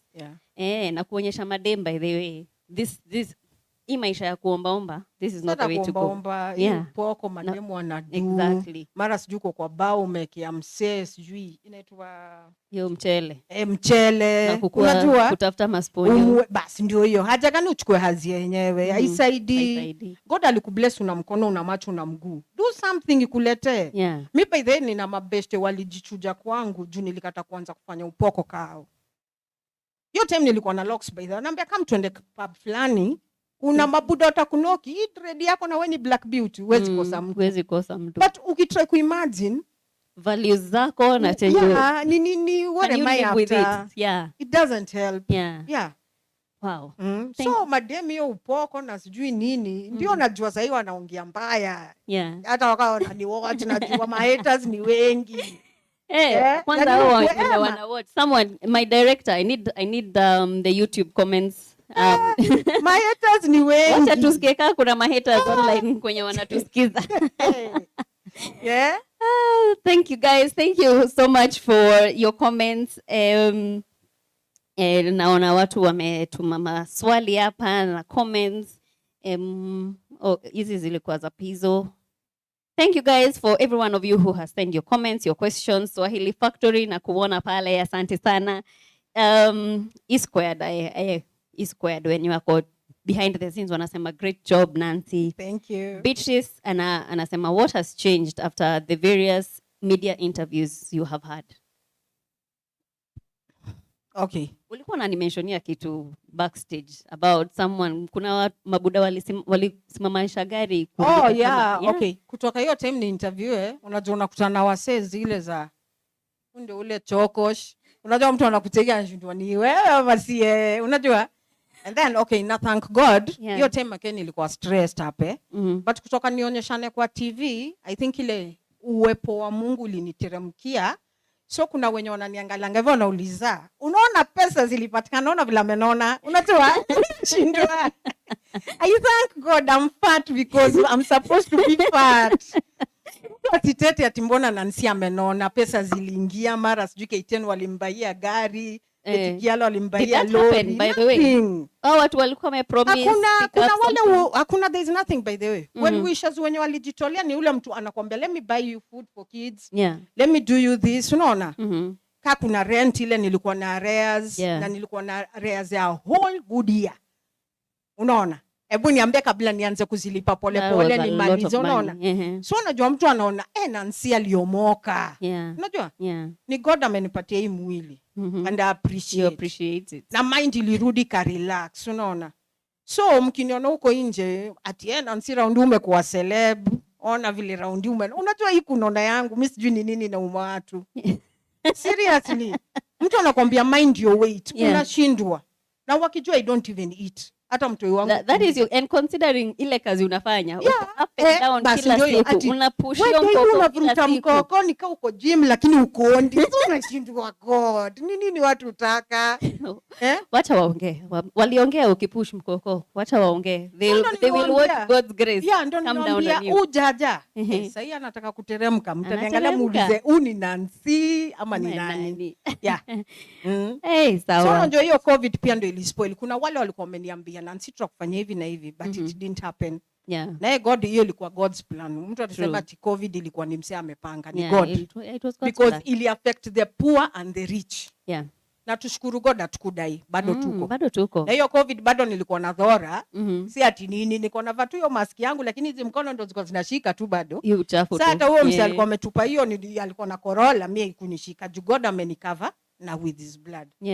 So mtu hiyo kuongea mniombe tu hiyo mnataka hiyo pick up na hizo inakuja. Mwili shaanza kuonyesha vile zinakam. Mike anauliza garbage collection huwa na mambo mengi sana. Hajawahi harasiwa na makatel wa garbage? Oh yes. Hujai harasiwa? Cartel ziko mingi. Hata juzi. When was it, last month? Wale matali walini haras. Wakanyang'anya vitu 5 asubuhi. Juzi walikuwa wanataka kuninyang'anya pale Infield Komarok on a Saturday. Walisimamisha gari wakaniambia hizo vitu juu sahi. Okay, na thank God juu siku hizi mupigiwa simu. Na nsikujia kitu fulani mtu ameweka kwake. Hiyo nashukuru God at least alinipatia steps. Sasa siendi ati ile nazunguka sana. So these guys to commit now. Nikitoka Infield nao wanaingia. Wanaenda kuchukua garbage. That's what they did to me. Walisimamisha lori. Nikamwambia kanyini wa shukeni. Unajua pia ile lazima ukwe gangster. Shukeni, ujui nimebeba nini, we shuka. Wakaniambia nini? Hizo mali ni zetu. Nikamwambia shukeni, kama na roho nyinyi wanaume shukeni. Siogopi. Unajua waliogopa, walienda. So whenever tukutana nao wako zile za wewe mkoro, naambia nini? Roho juu. Because the last time they did to me, they took everything. Na nimamka 5 in the morning. It was not even 5, it was 4. And they wiped out everything. Nililia nikauliza God, how? Niamke hivi vyote alafu mtu anakuja na ninyang'anya. Alafu historia garbage, garbage ni kitu iko aishi. True. So wacha mwenzako achukue ile anachukua, ile amebaki ni yenyu. Hizo plastic bags ni zenyu, kujeni mchukue. Yeah. But once mtu amekuitia ama umeyokota kwa barabara, ijaandikwa ni yenyu. Mwache kusumbua watu. Na ni bidii yako. Imagine. Ni bidii yako. Yeah. Oh God, that's unfortunate. That is so unfortunate. But at least your roho juu imekusaidia. Imekusaidia sana huko kwa streets. Mbaya. Rebecca anasema, I have so much respect for Nancy. I think this is the lady who interviewed you on KTN. Thank you, Rebecca. Brian anasema, anauliza, how do you deal with the critics that come along with working in the male-dominated industry? I think umesema, venye watu wamekuwa wakiongea, venye obviously watu hawakusangi vitu za kusema. Si kazi ya machali, ni mama, endo kwa keja. Unataka washindwa, imeandikwa wapi ni kazi ya machali? Imeandikwa wapi? Unatafuta job, unajua ni ganji unatafuta. Yeah. Hey, Nancy, me, I'm so proud of you. I am so proud. Like, haujafanya, you've not let what you're doing pull you down. As in zile kujihurumia unasema, mi ufanya hivi na hivi, watu wanihurumia. Hapana. You've decided to take this and take it on with all your energy. Yeah. You do it as you will be doing to please your God. It's true. Yeah, and we are so proud of you. We celebrate you. Thank you so much. We celebrate you. Thank you. Parting shot, is there any way anyone who is watching can help? Kuna kitu unaweza sema that unasikia iko kwa roho hujasema sahi? Mimi kenye naweza sema tumunitie hizo vitu kama mko nazo. What kind of unaokotanga nini na nini ndio boxes, plastics, mikebe, masufuria zimetoboka, fridge imeharibika, microwave, kuka, mavitabu. Wewe so long as tu umeweka kitu na niuliza na kuambia niwekea nitakuja kuchukua. Yeah. Na sasa mtu wako mbali, how do they get mtu wako mbali, sasa ananiambia ama kanaweza ananidropia koma, ananiambia tu namwambia mali tunaweza kutana niletee. Okay. Yeah. Jukuna saa zingine mtu anaweza kuita, anakuambia Nancy kujia, utaenda uhaye paka pick up. Na sio umetoka koma paka utawala. Yeah. Duno ukienda unapata ni gunia. Na umesha haya pick up. Leo pick up jua umeilipia mafuta na transport unaona. Yeah. So at least mtu aeke tu aniitie. Lakini unajua pia usema God ndo use mtu akubless. Yeah. Jukuna watu waonangi. Very true. Yeah, God ndo use huo mtu akubless. Lakini ule mtu ana God si virahisi akubless. Ajua anakuambia nimpatie ndo aendelee kudosika unajua? So unashindwa unadosika nini? Si wote tulizaliwa dosi hii dunia. Na hii dunia tumetembea, si ni wageni. Yeah. Hey, okay. Before I let you go, nimesikia kuna swali hapa comment level. Okay. Ian anasema unaweza ongea juu ya maboy wenye ushinda jaba kila siku ati hakuna jobu, hakuna kazi. So anashinda siku mzima jaba. Hii team jaba pia ni tricky. Mimi naweza sema jaja manze. Naombea jaja wa save, waache kula hii jaba. Juu hii jaba isaidi, utapata boy anaenda kupigana ngeta ndio abai jaba unaona? Ama kazi yake ni mgondi, kufungua milango za watu ndio aibe mbulu, aibe nini, ndio enda apate hiyo do starehe. Hii starehe okay kani jaba we kule hiyo jaba lakini at least work hard for it unaona? Lakini si ile unapigana ngeta. Just work hard for it. Juu kuna machali wana work hard for it ndio waikule. But ule amekaa tu anangoja kupigana ngeta usiku, wewe umetoka hustle yako ama mchana amekutolea daga, amekuchai si poa. Yeah. Hey guys, kabla I finally ya ukweli let you go. Tuambie namba ya simu or where we can reach you. Wenye umesema wanaweza ndio upate And then something before I forget. Unajua nilipeana namba ya phone. Okay, sitakataa kupeana. Jumuitu wa celebu kuinje. Hiyo ni jina pia God amenipandisha cheo, unaona? Na pia itakuta na vitu mingi. Amen. Itakuta na vitu mingi. But something funny unapata umepeana namba ya tenje. Manza nikikutolea tenje yangu sasa hii ni kuonjesha mambo ya somupa na kwa majali. Poko nasikia mtu anauliza, Wewe mokoro hata uongo. Ulikuwa 43 years uongo. Wewe ni demless sana. Mimi nataka kukumari. Unachinjwa gay. Are you ready? Autezana na mbogi yangu. Sawa. Wewe ukiangalia tu hii mwili shwali, wewe ni mtoi, wewe ni rika mtoi wangu. Tutaenda wapi na wewe? Yaani mtu anakutext na kushogai. And then something funny, kitu ilinifurahisha tena. Wata maboy, hata mabuda. Wata ni come tuishi, tujenge life. Unashindwa, sasa hii ndio unaona mimi. After story yenye nimepitia. Then unapata, okay, msee, unapata mtu sasa anafikiri mimi niliomoka ile design. Nancy, my name is so and so. Please, can you help me? I want to pay my house rent. I need money for food. It's just because I don't have. Lakini God akini bless. Neza ambia God ni kwenda hiyo organization na kusaidia watu. Ni vile sina. Mtu anakutext na kulilia na ubao. Sasa zingine pia wewe mwenyewe. Ujadema. Wako na expectations. Watu wako na expectations. MCA manze to save manze tuko ubao tujenge. Na wewe mwenyewe hauna. Mwili tu inatuonyesha wewe unatoa.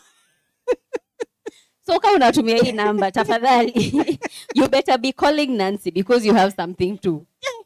Ni aje manze mimi nakumiss. Nikebe nini hizo ndizo Nancy anataka story zenu.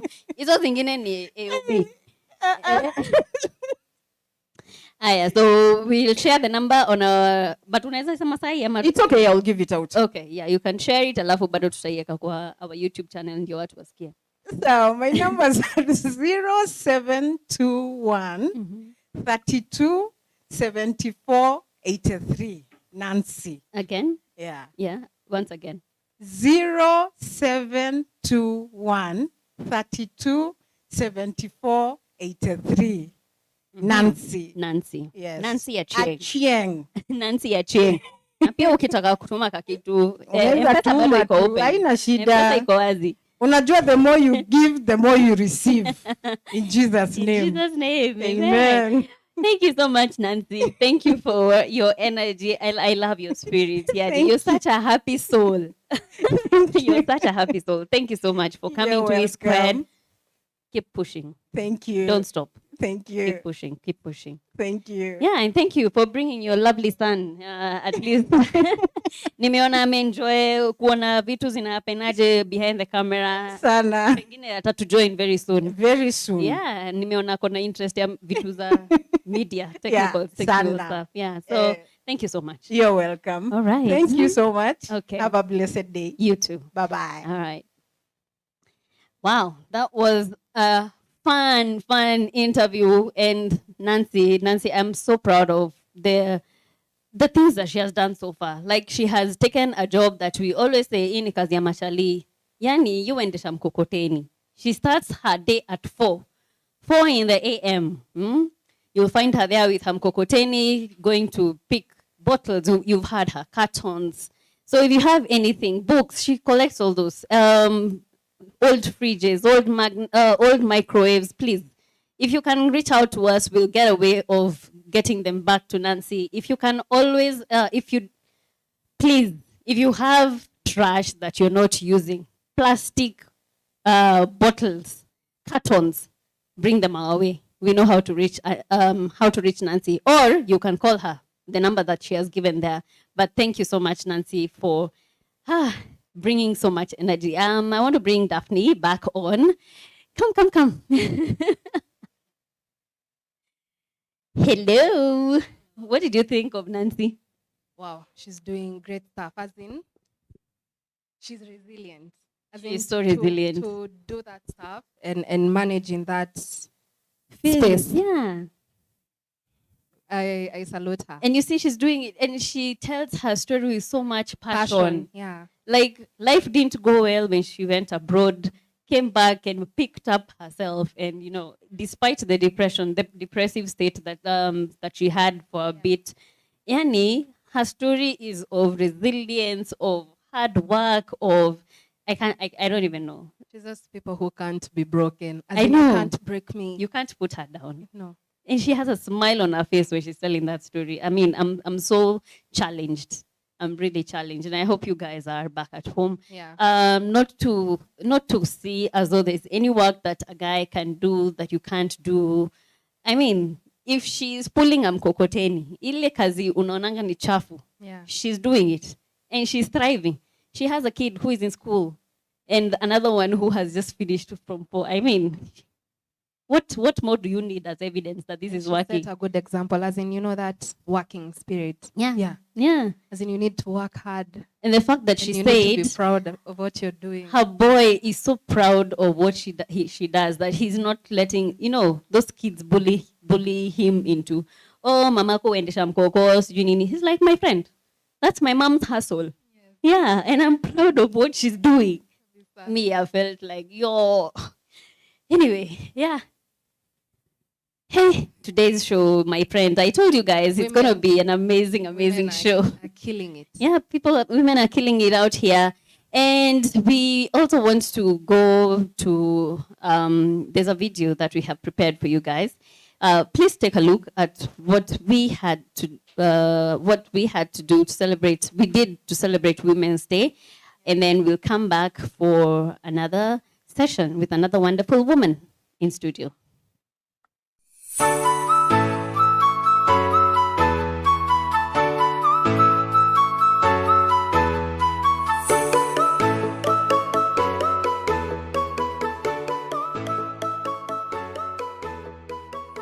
In this celebration tunataka kuuliza pale mahali huko unasaidia nini kuleta usawa wa kijinsia haswa kwa mama? Sawa. Leo tuko focus kwa wanawake sababu leo ni siku yetu. Sawa. Kwa majina naitwa Mrs. Wedi Jerry Kitao, na mimi ni chairperson maendeleo ya wanawake Mathare Sub-County, na siku ya leo nimekuja hapa kama partner maendeleo ya wanawake as partner to shine a light because we share the same agenda. It's only that they are young, they are growing, but one day we were also young. Na pia sisi tungetaka wakati ninaposonga kando kukuwe na mtu mwingine, si sawa? So we are mentally shine a light. One of these days pia wao watasimama, mmoja wao atakuja kusimama hapa kama amelelewa na shine a light, bila tumesikia historia yao, na akuja asimama aseme yeye ni chairperson wa maendeleo, aseme yeye ni women rep, aseme yeye hata ni president of Kenya. Shine a light iko hapa kuimarisha akina mama, watoto wa kike, na vile kushughulikia watoto wagonjwa wa wanaume katika counseling zao.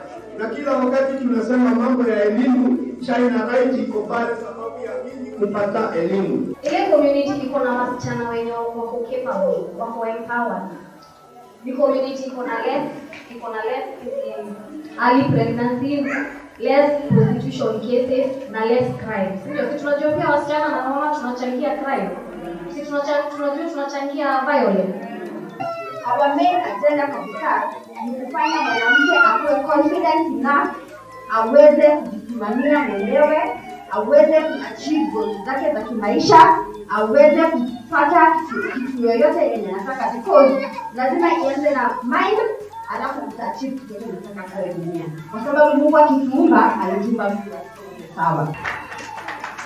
Sisi ndio huwa tunasolve kesi za wamama, na ukikuja kwangu within one day tunasolve kesi yako na bwana, na tukisha solve mimi na kurudishia bwana, mnaendelea kuishi pamoja. Si ni sawa? Nataka mama akitoka kwa stage anateremka akihesabu pesa mama huko na Mungu anasema naheshimu kina mama sana, kwa sababu najua kazi ambayo mama anayofanya hata sisi hatuwezi, kwa sababu wamama huwa wanajitolea kabisa kwa njia zote to make sure kwamba watoto wanakula, wanaishi vizuri, wanatulea. Mimi nimelelewa na single mother na ninajua kazi ambayo mama anayopitia wakati analea watoto na shida anazopitia. Manake ataamka asubuhi afanye kazi, ndio atajua watapigiwa namna gani, watalishwa namna gani na atafanya nini. Wamama ndio tunakuanga affected sana. Tukiangalia mambo ya HIV, wamama ndio tunakuanga tumefinyikana hiyo ugonjwa. Tukiangalia mambo ya job opportunities, wamama hatupatangi makazi sana, ni ukweli. Kama siku nyingine tulikuwa hapa kwa kiwanja, naona vijana wakikimbia. Polisi wanahitaji wa vijana 10. 2 ni wasichana, 8 ni so lazima tujikaze, tulee watoto wetu, tufanye kazi. Usiwe unakaa kwa nyumba tu ati unangoja mzee akuletee kitu ya kula. Tokea, makazi ni mingi. Ni ukweli. Tujikakamue kabisa. Tukue on the top, ni kweli. Na tusaidiane. Asanteni sana. Timu yetu ya leo ni choose to charity. Ya mwaka leo inasema choose to charity. What are we challenging? Wewe mwenyewe uchukue jukumu ya kucharity, ya kusema kwamba hii kitu ambayo imekuwa imekubalika ndio ukweli. Mimi mwenyewe nitasimama niseme haitakuwa ikiendelea kama mama. For example, kuna jamii inasema mama hawezi fanya kazi ya ofisi. Na wamekubali namna hiyo. So leo unaambiwa ni siku yako kusimama na kusema kwamba I will charity that. Mama anaweza fanya kazi ya ofisi. Anything that's a woman. Hello. Inakuwa ni muhimu sana tuisupport kwa sababu tutakuwa tumesupport jamii mzima. Hata kama ni PPI nasikia iko na mambo ya women, hiyo mambo ya tutaisupport kwa sababu ya hiyo. Kwa sababu miaka tangu 2010 constitution mpaka leo hatujakuwa na third gender kwa parliament, hata kwa serikali ya kawaida. So hii ya saa hii nasikia inaleta. So nilikuwa nataka kuambia MCA hao wamefanya yao, ile imebaki ni yenu. Na nyinyi mkiona si mzuri, hakuna mtu anakuambia lazima useme ndio. Lakini pia kama unasema la, enda ukaseme la, usilale hiyo siku. Enda hapo ukaseme no. Ukilala ile yes itapita kama uko unaipenda. Nimepewa ujumbe mmoja ya kuletea watu wa hapa. Kwamba niko tumefanya ya kiofisi ya National Office na tumeonelea na niliombwa nifanye hivyo na nimekubali kwamba GEOGINA atakuwa anakaa kwa Secretariat ya National Council. Jalete ujumbe yenu hapa.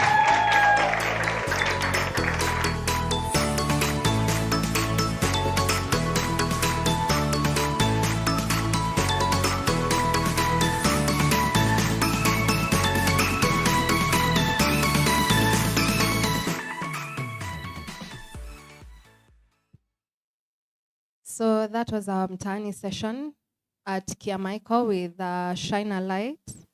And today we are joined by the founder of Shine a Light, GEOGINA KAWIRA, to discuss about what they're doing in Kiamaiko. So welcome, GEOGINA. Thank you. So can you tell us what that event was like? Well, on 8th, we were celebrating Women of Excellence. It's an international day of women. So we actually wanted to recognize the efforts of the girls, of the women who at least were there for other women or other families during this season, the COVID season. Yes. So you will introduce yourself and then tell us what you do at Kiamaiko. Yes. Okay. My name is GEOGINA KAWIRA Gitao. Yeah, born and raised at Huruma, Rails, Kiamaiko World.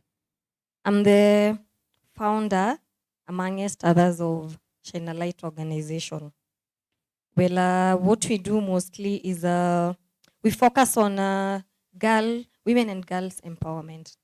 We know women, when it comes to resilience, it's easy for a man to bounce back, for a woman, to bounce back. So, yeah, that's what we do. We find these girls who felt that this is the end of the world. I can do it. I can make it. We go to this girl, tell her, this is not the end. There's life after falling. You can rise and move on. So you can also tell us when you started Shine a Light and what prompted you to come up with this project. Well, Shina Light was started many years back, not very many, 2015. But now the main point of starting Shina Light, we wanted to start it as a microfinance. So I really used to hate the fact about the Shylock thing. Huh? So women could go and take money from Shylocks at very high percentages. So you take like 10,000, you're given like a few days to return the money. If you don't return the money, the percentage in a double. So you find that in like a month, you're supposed to return 10,000, maybe 3,000, you're returning almost 20,000. And I felt this is not right and it's not fair. So we were to start a microfinance where we give these women, we give them like that 10,000, she can return in like a month or 3 months, maybe with a lower percentage. And we didn't invest more time on that. So at some point it failed and the dream ikaisha hivyo. Then that's 2015, 2016. Then come 2020, I was still working. So 2020 February early, nika quit job. And now I want to do business. And then the corona thing came. There's no business. I was to venture into mtumba business. I got bills. Zenye sikuuza kwa sababu utauzia nani nguo ya mtumba? No one. People used to fear, and then there's no many interactions. So most of the time I used to sit with my mom at home, Ruma. And girls would walk in hapo kwa mom like, Kawira nipe 20 bob, Kawira nifanyie, Kawira nifanyie. Then at some point you'll find that mtu amepigwa. My mom she's the maendeleo ya wanawake, Chairlady Mathare Sub-County, and again she's the mzee wa kijiji. So there was a lot of cases, GBV, defilement, nini. Niko tu hapo nasikiza. And when watu wakikuja wanipate, they're like, Kawira, we ni sister yetu. It used to break me. And I felt like then kuna hiyo kakitu kwa roho kanakwambia, this is what you're supposed to be doing. Bring these girls closer. So I'll talk to them pole pole, and niko these girls wanabadilika. At least unakataza mtu yeye anabadilika. You talk to these boys, you stop beating your girl. If you do it again, utakupeleka polisi. And you are able to change. And then talking to these girls, there's so much of drugs, so much of other not very good things to mention. And if you talk to them one-on-one, the next day, if you meet this girl, she's ako sawa kidogo. And I felt this is what I want to do. So in this small village, Grogon village, I want to focus on changing the lives of these girls and these women, because I was away for like 6 years. So I'll meet with girls like, guy, ni wewe, kwani what happened? Guy, yani, they got into pombe, nini, na nene inaitwaje, jaba, this mirathi chiu. And I feel so bad. This girl alikuwa sawa, kwani what happened? But if you talk to her, ni mtu ako ready like kuona hii side ingine ya life. So, and that's how Shina Light again is a women and girls empowerment now ilizaliwa. So I didn't have a lot of knowledge on how to run now this CBO. So I had to reach out to my friends who have been there. So this is what I want to do. Can you help me? This is what I want to do. Can you help me put my house in order? And I was able to get the right people with very good human resource. And pole tuna grow. That's now last year. Let me say I started kabisa last year. August, it was my first activity with Mr. President. He's called Mr. Tomaosa. He's the president of CBOs in the country. So the first activity I did, I was with him. So he called me to his office and we talked. Hey, there's a lot you can do. This is what we need, So I just continued. So what we do mostly, weekends, every Saturday we have sessions for the girls. life skills. We started first with just talking to them. We had a timetable. This is a timetable. We'll train them this. But then we realize what we want is not what they want.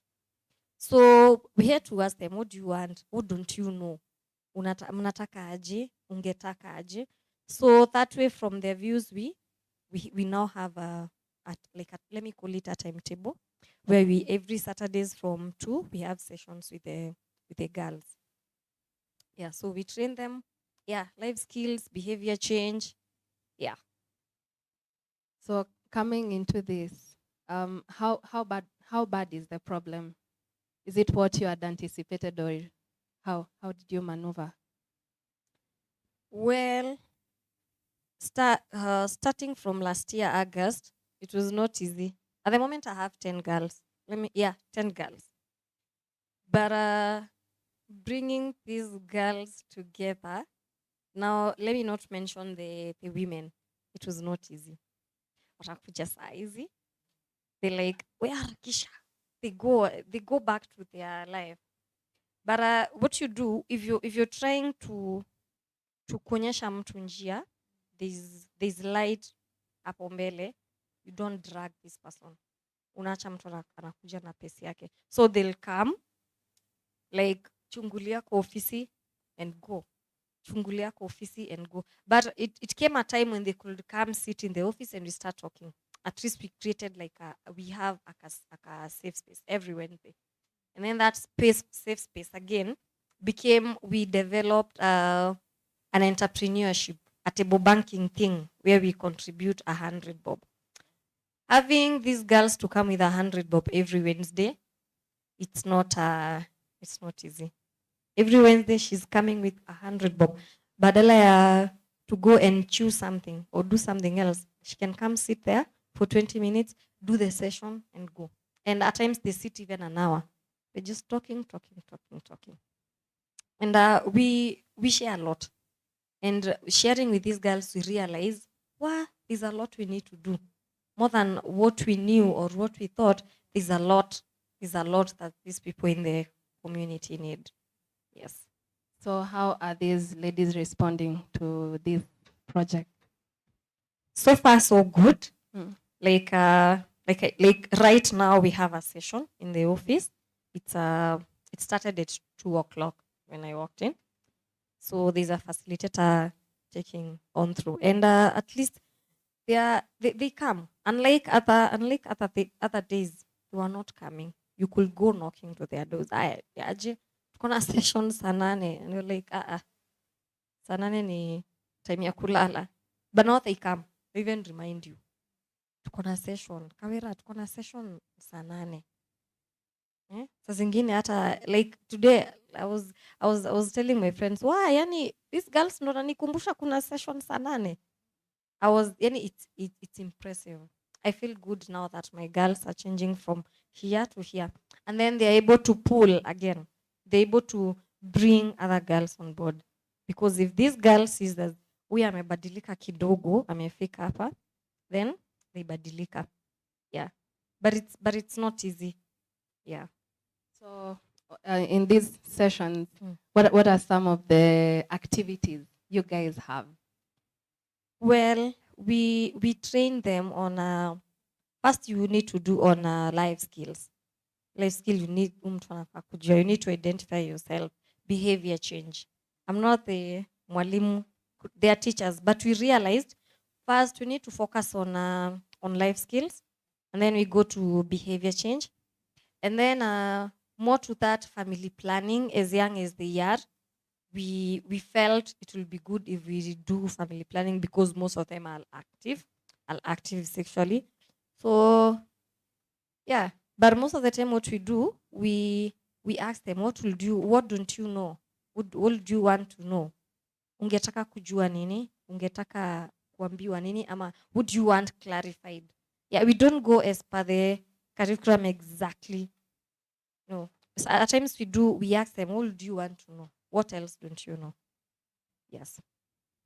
And on the mtaani, we saw some government officials, like people from public service. Are they giving you any support? what kind of support are you getting from them, if there is any? Right now, support, no, but the support that we get, especially from the chief, Madam Nancy, at least if there's a case, you have a case that's so bad, if you go to the chief, at least anakupe first priority, like shine a light. Or if you go to the DCC, you want like to do like an activity. There's a kuna hii Huruma grounds. You realize that you need to pay some money for you to do any event there. But at least having the support of administration, they assist us to do our duties or to do our activities for free. But in terms of money, no, not yet, nothing. Okay, for someone who doesn't understand, what is the situation of these girls that you're mentoring? Well, right now the girls I have, they're coming up very well. But coming back, you realize that if you're not careful, going back to how I found them last year, it can be easy. So we keep on talking to them. Like you keep on calling. I delegate them duties. Like I have a new cohort, you'll be the one in charge. If you realize there's a girl who is ni kama karibu kuslide kidogo, you delegate a duty. Because being the leader there, hatataka kuonekana like the bad one. She wants to shine. So at least I delegate duties. If I realize there's a weakness somewhere, I delegate duties to them.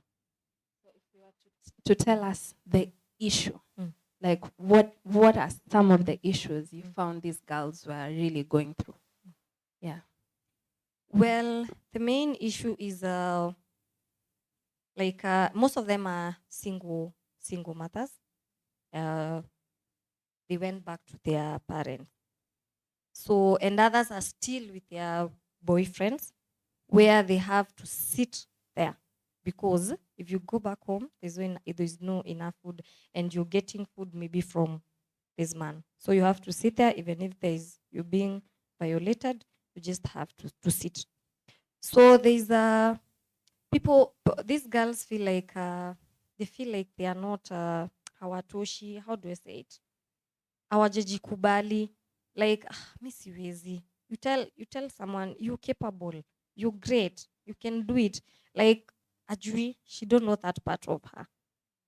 So now picking this girl and trying to show her that you're capable. Huh? It takes time. You unaeza. Pia mimi, I was there. At my age, I have a son who is a teenager. And if I didn't, lakini now on my side, sikukuwa na mtu wa kuniinua, nilijiinua, because there's a life I wanted. So I had to focus on that. So I feel like if nili manage, then someone else can manage. Yes. So personally, like on a personal level, how do you and your team handle it? Like, I'm sure it takes a toll on you sometimes working with these girls. How do you navigate it? Well, professionally, I'm a psychiatrist. I've done psychology. So I know how to suppress this. You talk to a girl, she's not willing. You go unaenda na pace yake. Because if you do what you want for this girl, if I do what Mimi, GEOGINA, I want to do, what I want this girl to achieve, then it will never happen. I need to go with the pace of this girl. And if it's my team, they'll come and say, why try to talk to this person and alikuwa hivi, nombe, then we discuss. Maybe we need to change the approach. We need to change how you're approaching these people. Did you ask them what you want? Yeah. So now, based on the projects you have, do you think these girls are ready to do business? Well, not some are 50-50. Because it's a journey. It's a journey because early last year, like October, I called the women fund people, the credit officer. And I told them, now I have some girls here, and you need to train us on entrepreneurship.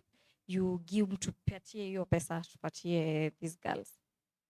And we went through the training vizuri. We fill in the forms, but at some point the girls refused. Walikata hii pesa. Tutaki pesa.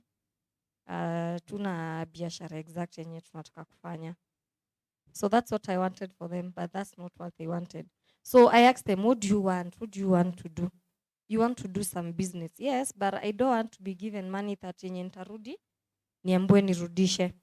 So they want to do something, but they don't want now like that money yenye at some point tambo nirudishe. I might not be able to return the money. So, but now you realize some of them are still young, wengine wanaishi na with their parents. So they don't focus sana sana. The interest is not so much on business, because actually most of them are hairdressers. Yes. So do you guys work on your own, or have you partnered to help, like do some of the projects that you're doing? I work with my team alone. At the moment, I don't have anyone who is giving me much support. Yeah, no money from outside. And are there certain challenges that are unique to these girls in Kiamaiko? Yes. These girls, there's something like Kiamaiko, there's a challenge of drug abuse, which they're not aware it's drug abuse. Our jury sitting down, having to smoke or having to chew some these things, our jury is wrong, because even if you do it publicly where people are walking and the peddlers are just there, you don't have anyone to tell you this is wrong. So yeah, that's the biggest challenge, because at times you want to talk to them and you want to talk to someone and they've already started chewing their thing. Hawezi kuja. So you have to wait again until this person is now okay. Like me, they can't face me when they're doing those things. They cannot. The rest of the team, they will, but if they know I'm in the office, hawezi kuja. No one will come there. In this journey now, starting from last year to where you're at today, what have you learned? I've learned a lot. One, when in the community have problems, right? I am part of the community. I know this problem. You're not supposed to go there with a solution. No, you'll fall terribly. Just go identify the problem. You have a problem. What do you want? How can I help you? Out of this, what would you want? Ask this person, talk to this person closely. Muulize ungetaka aje? Ungetaka kujiona ukiwa wapi? You know, once the person gives you the answer or the journey they want to go through, then you focus on that. But if you go there, like you take a lot of alcohol. From today, I want you to stop taking alcohol and be a nice person. No, it won't work. So you go there. I just learned the solution must come from the people, not from you. Well, you know what you want by the end of the day, but now you don't tell them, do this. No, you just, kazi yako ni like, una vile unakatisha maji, irudi kwa line, that. But you don't go there with a solution like, it has to happen like that. You'll fall terribly. So, okay, back into the women issue. Yeah. I'm sure that society has men, has boys. Why did you specifically pick the girls and the women? Well, girls are more vulnerable. Very vulnerable. Like, I'll give you an example. There's one boy, kwa hiyo tu community, impregnate around 4 girls. So that's one man. One. Pregnant. Let me call it defilement because they are underage, right? Now, when it comes to boys, you'll girls wako na challenges kama ni menstrual health, ako kwa periods, ako na stress, ako na cramps, ako na mtu anamuelewa, ataenda akiambia watu. So what happens to this girl? Anajirudia. Saa zingine asipoenda shule, asipofanya kazi, anapigwa. So what happens to this girl? Sink into depression pole pole. Aji-accept, anaona hakubaliki. Unlike the boys.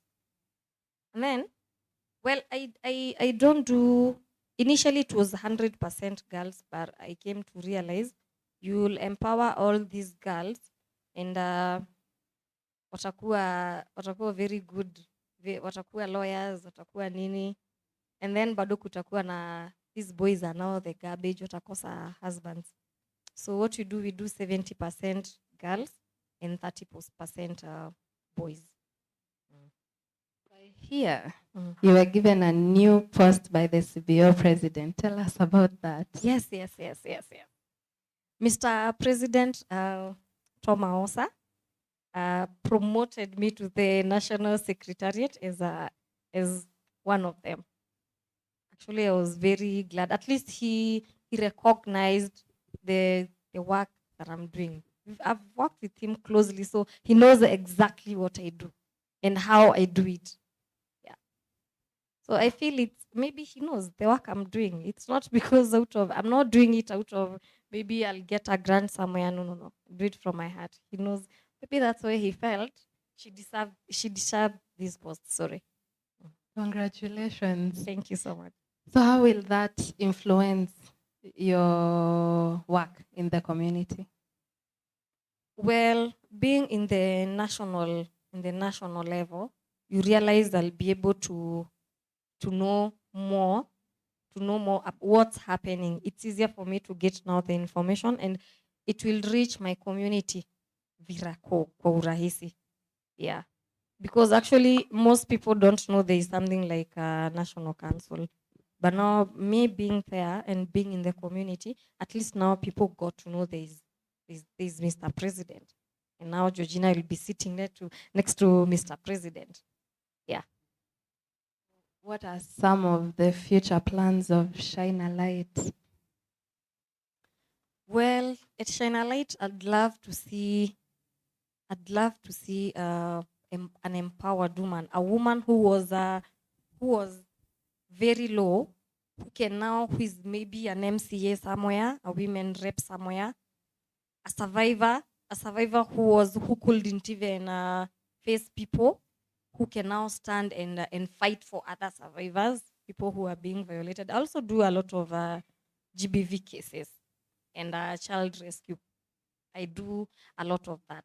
Yes. So I want to see a community where a woman is accepted. A woman can stand up and fight for herself. Can fight like in this community when tutajua kwa hii estate yote kuna mtu mmoja I can run to. I want to be like that woman.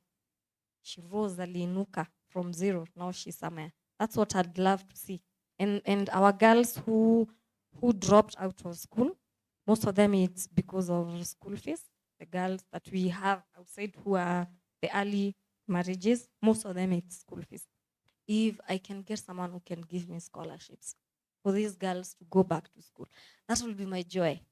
I'd love to see a girl who is unakase tu unaongea English hapa na shundu unasema nini. Tunaongea naye pia mimi anichanganye kumoja. Yeah. How bad is the sexual and gender-based violence problem in Kenya, according to what you have experienced? Very bad. Very bad. Because most people don't know their rights. Or people don't know what to do. I'm violated. What's next? And then the worst part, you might have a clue what I'm supposed to do. I'm supposed to report this to the police station. You go to the police station, gender desk, and you're tossed around. That's the worst part. But now, being close, you saw Mr. OCS was around, the event. Being close to the administration, it makes my work easier. Because if you go there and I've reported this, or I've gone with maybe Madam Wendy, at least you're not toast. At least you're able to push these cases until someone is arraigned in court. Yes, or until this person gets justice. What kind of support does Shine and Light need? As in, how can people join in the conversation? How can people help in solving the problem that you guys are trying to solve? Well, you're asking our biggest challenge or how someone can support us. How someone can support. We have a lot of plans, big plans, programs that we'd love to do, to see these people rising, to see the girls, to see the few boys rising. But now when it comes to finances, like in the office, I'd love to, my office is 21, it can accommodate around 15 girls.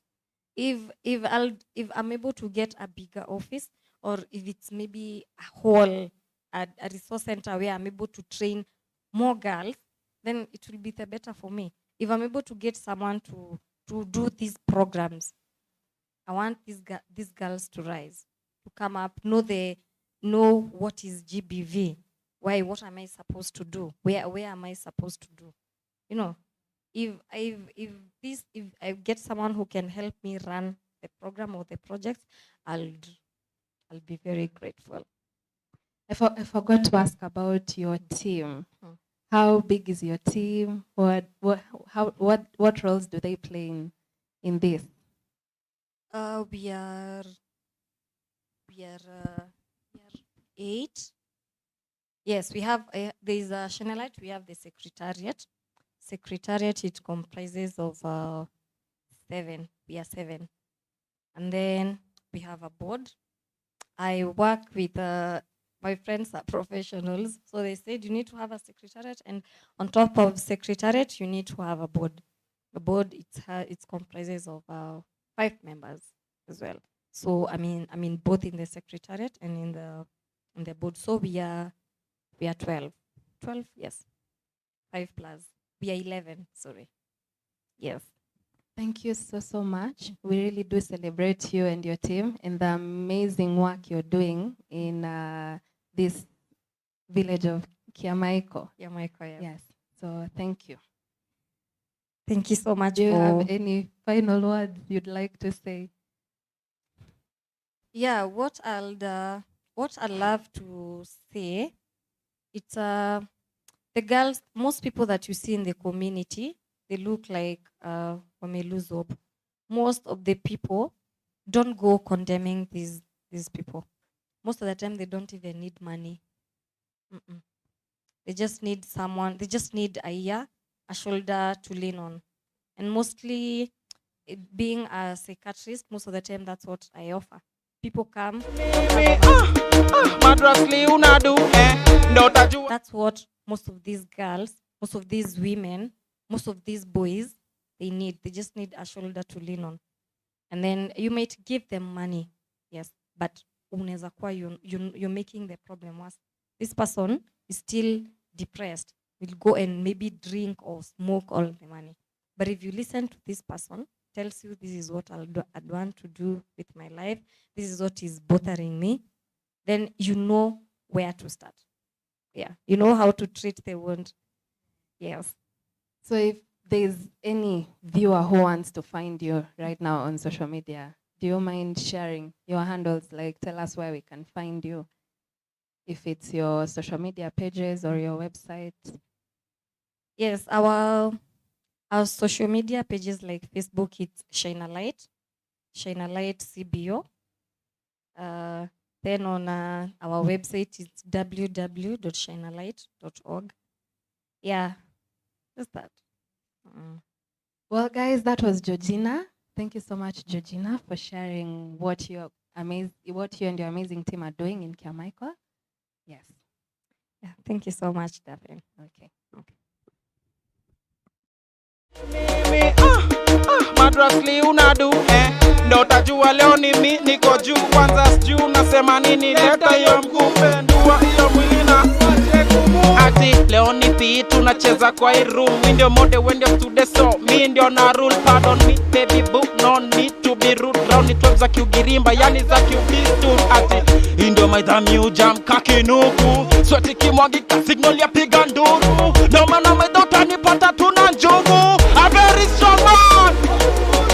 Niko rada na idhani ya kumashap chini ya maji nimekuwa undercover wengine wao itabidi wametake cover ama ni watupe nje kama leftover laiti mtoto mkaidi angefaidi siku ya idi pengine ingekuwa fiti raundi hakuna cha hodi tunavuka na milango ikibidi kana watu venye wanaishi usilete upishi mali hakuna dishi maisha tofauti kama rusi na mazishi ukisikia ni mtiso kwa track already jua ni kesi kani sini uachekiwa Messi flow ni wavy class shit ni heavy mboka nene lipa levi samahani bishana na ndovu pasuka mahali siulize nani tena kwa mfuko hutanipata na mali kwa kichono mi ubebanga before mjote ni set me hujichomanga nishapatanga zile dawa Esther Wahome alikuwa nasemanga mahabs tunazistank maidhasi huzikaranga unajichocha na pedi wako akinichekia hugo yanga niju anajua viherehere wa bangi vile si wafanyanga tunapika kilo 3 ya ganja kanyama tunescort na uganga na kidhanieni mjanja ni vile nitakula nitalala na nisiwe na madeni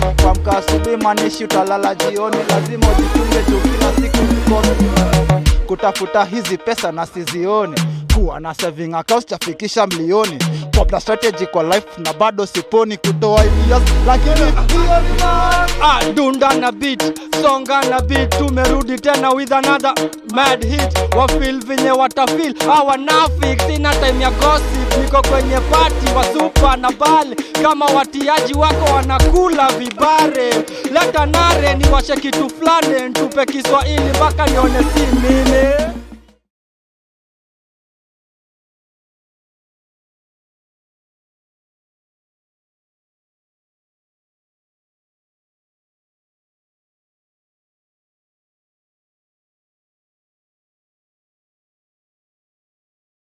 Such a lovely conversation. I hope you guys have picked something that has inspired you as a woman to, you know, move from wherever you are to the next level. And right about now, I am joined by a phenomenal woman herself. She is a journalist. She describes herself as a career journalist, yeah? And she also hosts an online engagement on her platform, BIIRA Online. And she is doing amazing, amazing things. And we have seen her on our TV screens. We need to find out where she disappeared to, but without further ado, my drum rolls, they're not here. Karibu sana, Joy, Doreen, BIIRA. Audience around here. Normally, yeah, I usually drum have rolls. I usually have my drummer behind here giving me drum rolls. So, karibu sana, Joy, Doreen, BIIRA.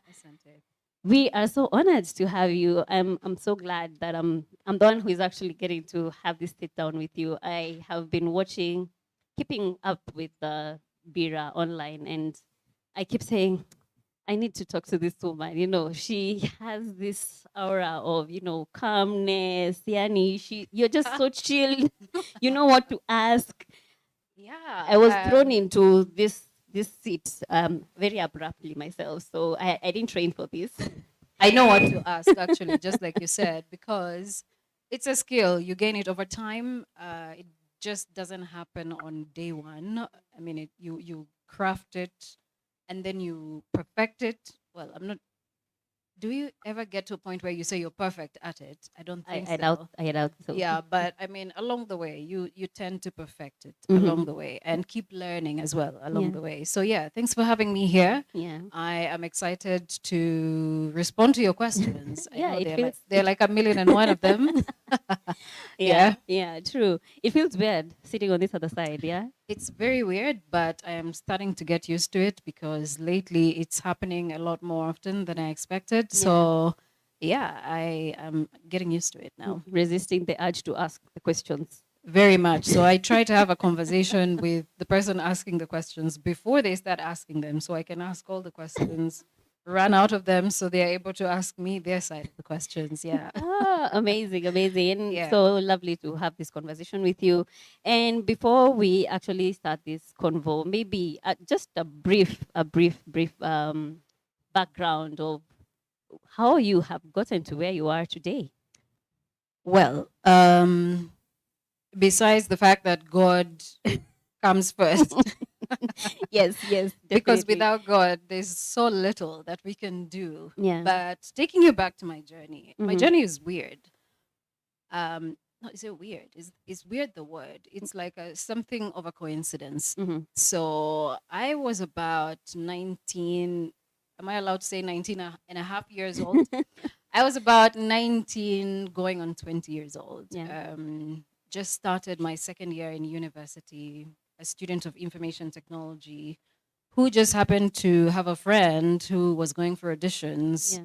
at a new TV station. And he's like, Joy, let's go. Let's just go. I'm Mhm. like, no, forget it. TV is not my thing. Yeah. But I can accompany you to the auditions. You do your thing because you're the one who wants to be a sports presenter. And I'll be waiting. I'll be in the waiting for background. you in the hallway. Yeah. So we went. He went, did his auditions, and as I was waiting for him, somebody just came and said, "So how about you go up there and say your names?" I'm like, "Really?" Saying my names is easy. What am I going to say after that? Yeah. And they're like, "Yeah, well, just be yourself. Be yourself. Say whatever. Respond to all the questions you ask." I insisted, by the way. I said I'm not going there because I'd seen so many ladies coming down, with all the makeup. They've done auditions. They're looking good. I'm like, And they were ready. They were ready. They had prepared. I was wearing a t-shirt, a pair of jeans, and boots, just like a typical campus student. And there I was being convinced to go to the audition room. I went in there and I was asked so many questions. But it's either how I responded to the questions or it was about something that God had purposed to happen that happened that day. And I was asked to pick a form from somewhere that I think only 5, 6 people had picked up that day and filled out my details. And then I received a phone call later. But then I didn't know that from the auditions that had been done maybe that day, I was possibly the only person who had filled out that form. Oh, wow. And was asked the next day to take a CV that I didn't have. Maybe you're 19. I was, ish around there. And just having to do that, I had to literally go and ask my fellow classmates who were like way older than me. And I'm like, how do you write a CV? How do you ABC craft, put it together and all of that? Yeah. And they helped me in addition to me going and Googling how to write a CV. Then I took the CV and long story short, that was the beginning of my TV journey because I was trained for 2 weeks and then I was told, Monday, you're going on air. You're doing a morning show and this is what it's going to look like. So first time in a suit, first time doing heavy makeup, like, I don't know, 5 layers. layers of makeup. First time, so many first things Yeah. that were happening to me. So the tension, the nerves, they were so up there. Then you get to studio, camera, lights, everything. Thank God I had a co-host who had like 6 years experience in the media. Yeah. So I was literally looking up to him. Like I would wait for him to finish a sentence before I say the next thing. Yeah. And made sure I kept it brief because I wasn't sure if what I was saying was going to be right. Yeah. So yeah, I mean that's how my TV journey started. But I mean there were so many lows in my first weeks. So many lows because my journey started in Uganda. That's where my journey in media began. Yeah. So was it a political if you know how show? rough, Yeah. no, it was a breakfast show. So literally, you review the newspapers, okay. you read the news, and then you have business conversations. I think I was stronger with the business conversations than I was with the political side of things. Yeah. But then along the way, I started to literally learn everything because I think maybe after 2 weeks, my co-host is like, I can't do this. I can't. It's so hard working with her. It's just, there's so much she needs to know. And yeah, I took it in stride, by the way, because I was trying to balance looking like a much older person and at the same time being the presenter they wanted me to be After so much convincing, by the way, there were so many times I was like, you know what, this is it. I'm done. I'm done. Yeah. Let me just go back to my information technology classes and forget about this media thing. Yeah. But they kept pushing me. I remember my boss one time calling me to his office and saying, don't you ever do a show like what you did today. I was like, oh my gosh, I think this is it. I'm done. This is the day I quit. I'm done. Oh, No. I'm fired. And by the way, I stood up Yeah. and said, okay, can I now continue with my information technology classes? Very bluntly, I said that to him. And he said, sit down. So because he knew, I think I was getting out of that campus crap that, Yeah. you know, he thought that I was going through. And he's like, listen, I know you're young. I know it all. I know you're a university student. You feel like you're missing out on the fun and everything. Yeah, and But this pressure. Hey, Yeah. straighten up. So that was pretty much me. And he sat me down and said, listen, there's something that you have that you don't know that you have. Yeah. And I'm trying to get it out of you. So you need to pay attention. I think that your future is brighter than what you're seeing right now. So it's up to you, really. You have a blank check. I've given you the platform. Yeah. It's now up to you to know where you're going to take it. If you, after this conversation with me, come back to me and say you want to go on with this thing, Yeah. let me know. And we can take it from there. So I went back, I sat, and I'm like, it's too much pressure, you know, might as well just quit. So after several hours, I call him and I'm like, okay, let me try it again. I'll be better. I'll Yeah. do better. So he's like, fine. So he gave me all the morning show tapes of BBC's morning show, ITV's morning show, ABC TV's morning show in the United States, all the morning shows you can ever think of. Yeah. They were, back then, they were on Betacams. So I literally had to watch every single one of them every day after the show. And that was the beginning, I should say, of my TV journey. I was trained on the job, learned on the job.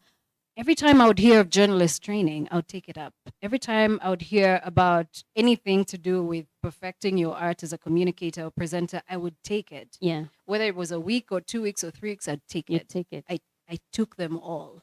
And then, of course, if you know about Uganda's media, you know that there's a tabloid called The Red Pepper. Yeah. Yeah. And it's very rough.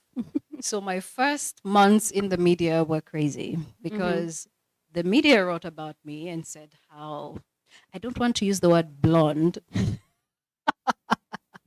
lack of a better for lack term. of a better word, but they actually put it out. And I remember calling the person who wrote the article and I said, listen, I'm going to be very blunt with you.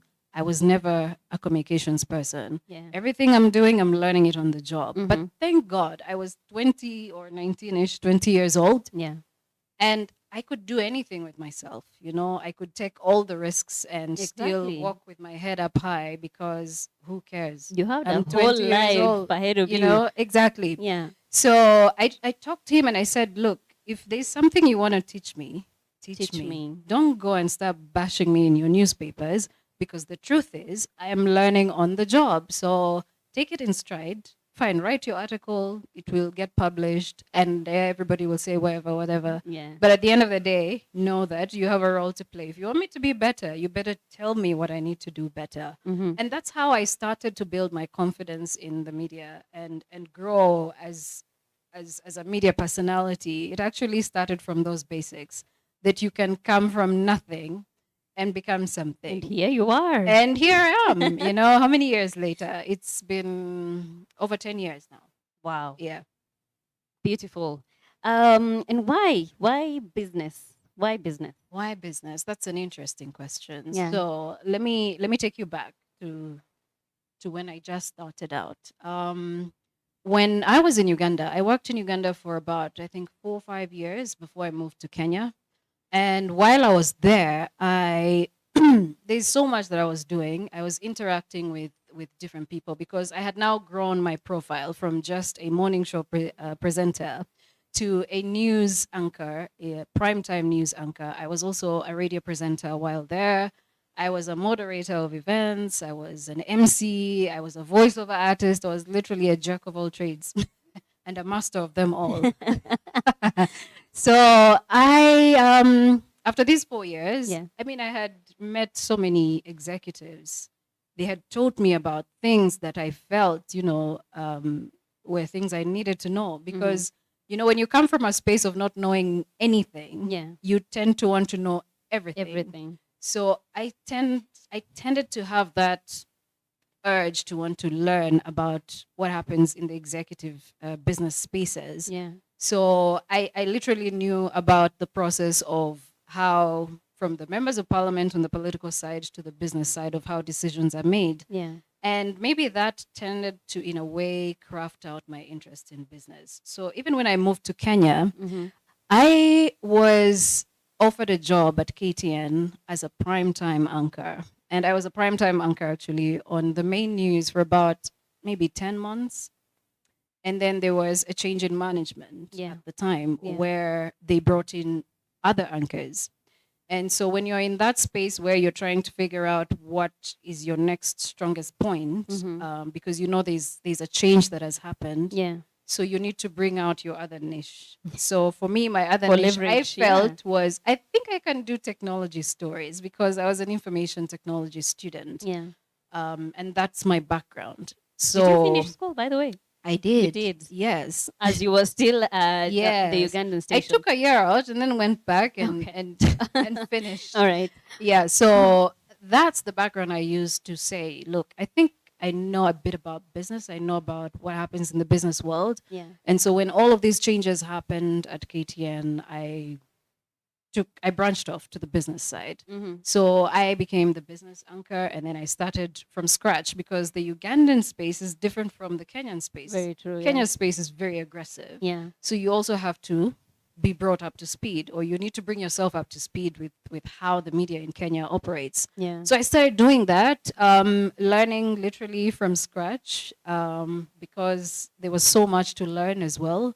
But I said, you know what, I've done it once, I can do it again. You can do it again. I can do it again. I can always do it again. I mean, you started from nothing. I started from the bottom. So yeah, I mean, I started to learn again. I would ask my editor so many questions. So how do you go about this? How do you go about that? Because, it's a different market. And I think a lot of things, one of the things I think young people fear to do is ask questions, but they forget that you have an advantage of being young. So everybody is willing to answer all the questions that you have.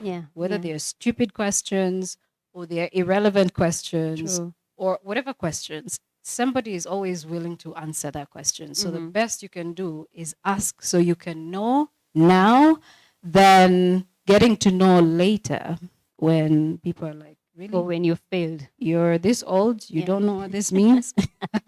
Or even after you failed, that's when you're like, why didn't I ask this question? Exactly. So I started there, and that's how I built my business profile. In fact, people don't even remember that I was ever a primetime anchor in Kenya. Everybody thinks business. When they look at me, they're like, oh, the business anchor. I'm like, that's a good thing, You carved your niche, and that's where you grew and thrived. Exactly. To where you are right now. Then you made this bold decision to leave mainstream media and branch out. Did you know what you were going to do after you left mainstream media? They always say you need to have a plan B. Every time you're thinking of leaving a job, there needs to be a plan B. You either have another job already, or you're somewhere. You know what you're. You know what you're looking for.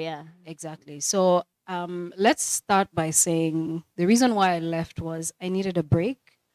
I felt that I had gotten to a point where I needed to take a break for a bit because my family was growing. At the time, I had one boy, and then I just got pregnant with the second one. Okay. So I'm like, I think I need to slow down a bit because I would like to spend some more time with my kids. Watch them grow. But then it would also give me an opportunity to explore my other strengths. So I literally just said, let me take a break. I'll come back when I feel like the kids are a bit grown. And yeah, I took a break. I took a break. Wow. Just like that.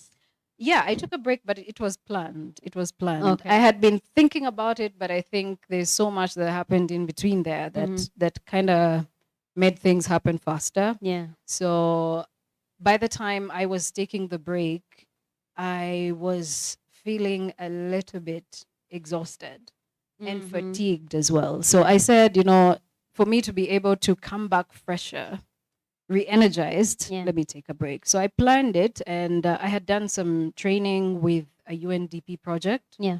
So I took up a 6-month contract that was extended into a year. Yeah.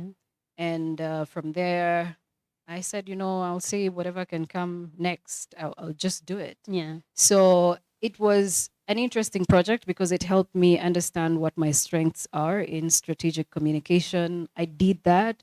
And then when it was done, I said, so what next? You know, I think I'm going back to mainstream media. But then I had a conversation with some people from Deutsche Welle or DW. Yeah. And they're like, so we're thinking of having some business contributors. How about you step in for us from Nairobi? And I'm like, okay, sounds like a good idea. So we discussed the terms and all of that. I mean, so yeah, I've been doing DW contribution as well as strategic communication consultancy since. And I'm sure the next question you're going to ask is, are you thinking of going back? Yeah. My doors are open. My question. My doors are open to going back to local mainstream media from next year. Not now. Not now. And even next year, it will depend. Really. All right. I'm not saying no. I'm not closing any doors, but yeah. You're open. Let's just say you're open. Yeah. To have that conversation. Yeah. All right. Let's move to your move into the online, the digital platforms. We have seen you having bringing on guests on your BIIRA online platform. Yeah. And it's something that has really caught on so fast. Tell us a bit about how you began that platform, how you began BIIRA online, and why. Why did you think of Instagram Live? Right. That's a good question. So when I was starting out in my industry, there's so much that I didn't know. And I think that people who are 19 years old today know either so much or they know nothing. And so the reason why I started BIIRA online was pretty much to impact people's lives. So if you want to be a journalist and you don't know anything about being a journalist, why don't we have a more experienced journalist to come and tell you the ABCs of what you need to know about being a journalist? What are the skills you need to have?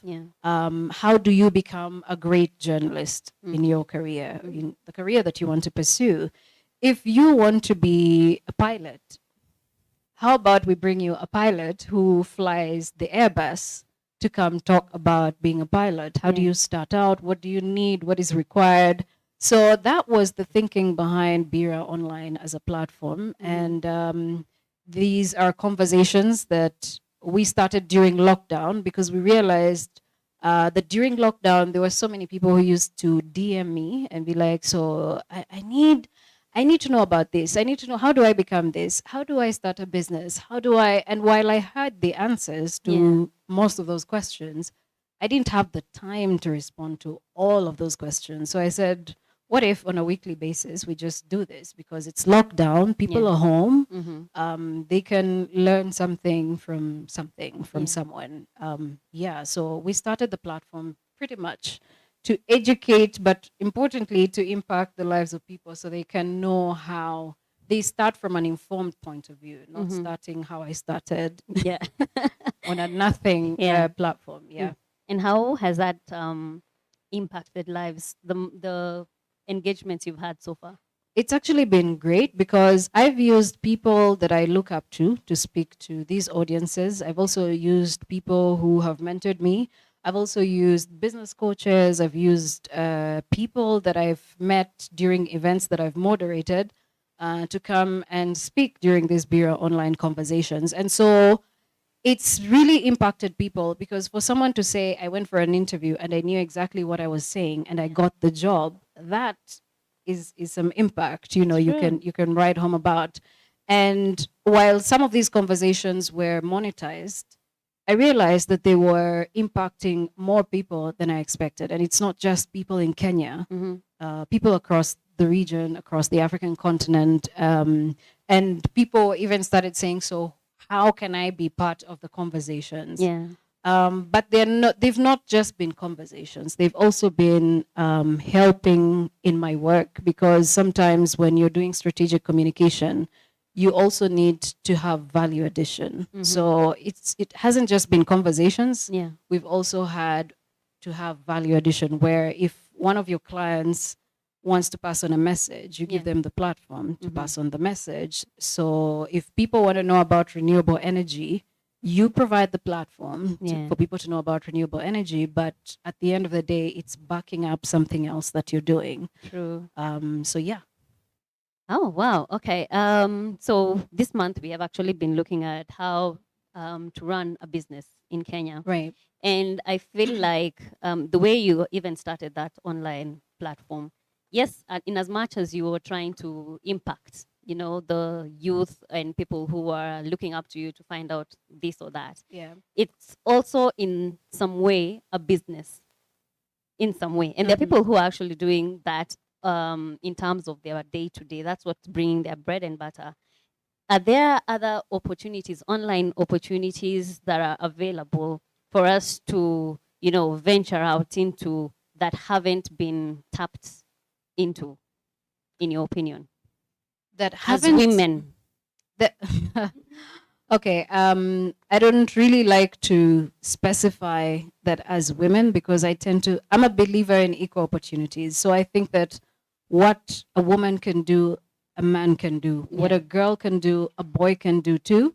But if we're going to look at giving opportunities to women, I think that women need to be confident in their abilities, because it's that lack of confidence that sometimes affects your income. Yeah. Sometimes you know how to do something, but you don't trust that what you're going to do is going to be worth paying for. Yet on the other side, this guy comes and says, I can do your videography. Whether or not he's good at it, he's telling you, but you can pay me $50 for 30 minutes. And he's straight up. He has the confidence. He's not sure what kind of videography he's going to do, but he has the confidence. True. So there's that difference between girls and boys, women and men, that we need to really build on, because I think that there's so much potential for starting businesses. The only difference is that sometimes we as women tend to lay back, because we're like, maybe this thing is not meant for me. So trust your abilities and go forth and execute. But then also I want to say about the opportunities that are available for starting businesses online. I think that everyone can do everything, and these opportunities are there. You just need to, because everyone is doing everything now. Yeah. Everyone has moved online. If I could give an example of where we're doing the interview from right now, maybe on the next block there could be a beauty and spa place. On the block after that, there's a beauty and spa place. But why does so and so choose to go to beauty and spa X and not Y, despite the fact that they offer the same services? It's either because of your discipline, your consistency, your trust, your quality of work. So it's those qualities that are built on that make businesses successful. So there's so much opportunity for people online. You just need to craft your niche and say, if this is what I'm good at digital marketing. This is what I'm going to focus on. Do that. There's so many people doing digital marketing, but what sets your digital marketing apart from the rest of the people who are doing it? There has to be those qualities. So you focus on those and then know what your value is, because I think sometimes we don't know our value. when somebody says, I'll offer you $50, you're like, yeah, let's work with $50. You know, Yeah, $50 is good enough. Mm-hmm. But you don't know that there's someone who is charging for probably just as much work that you're doing, charging, I don't know, $200, $500. $500, yeah. You know, so know your value, know Mhm. your worth, and try as much as you can to figure out from people out there who are in your same industry Yeah. what the current market rates are. If you don't know the current market rates, I'll give an example of a news anchor. Yeah. Yeah. If you're a news anchor and somebody offers you a job, you don't know what the current market rates are. Yeah. And maybe where you've been working, you've been earning $500. So this next employer is offering you $550. But the person who you're going to be anchoring with is probably earning $1,500. How are you going to know? Yeah. Yeah. That they're earning $1,500. Yeah. If you don't ask what the current market rates are. Yeah. So call people, what are the current market rates? Am I underselling myself if I do this? Yeah. How do I negotiate? Ask people, ask questions. It goes back to asking questions. Ask all the questions you need to ask. Be as annoying You as don't. you can. If you don't ask, you might be earning $550 for the next 3 years, while the person you're doing work with is earning probably thrice as much that you're earning. So I also think that it's important for you to craft integrity. I think that above and beyond the opportunities that come our way, there is something about integrity. If I'm working with you today, and in the first 15 minutes of a conversation, I figure that your integrity levels are low, I might work with you today, but tomorrow I'll say, can I work with someone else? True. So integrity is key. So even as there are so many opportunities that are open today, digital marketing in the online space, strategic communication in the online space, whatever it is, influencing, whatever it is, have them, but have those other qualities. They're very important to you succeeding in the online business. Consistency, professionalism, integrity, very, very key. And those are what I'm picking out from everything that you've said. And what I'm trying to figure out how to ask this question. Is it that it's our bringing as women or as girls that we feel that I don't think I'm worth as much as the next guy in the room? Is it our bringing, or why do we feel the need to, see ourselves as less than the men? Well, it could be. It could play part. That's interesting that you asked that. But I want to pose it to you, and I want to give you a scenario. You have brothers, right? Yeah.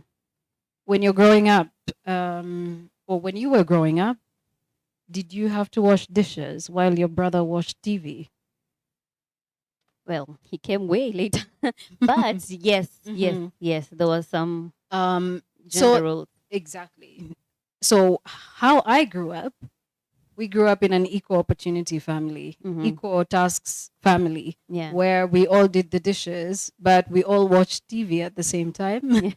So it's differences in upbringing, but how much of that upbringing affects you in future? Because you see, even parents, when parents are having children, sometimes they wish that, while I have 2 boys, I would love to have a girl somewhere. I think I'm talking about myself. I would like to have a girl somewhere.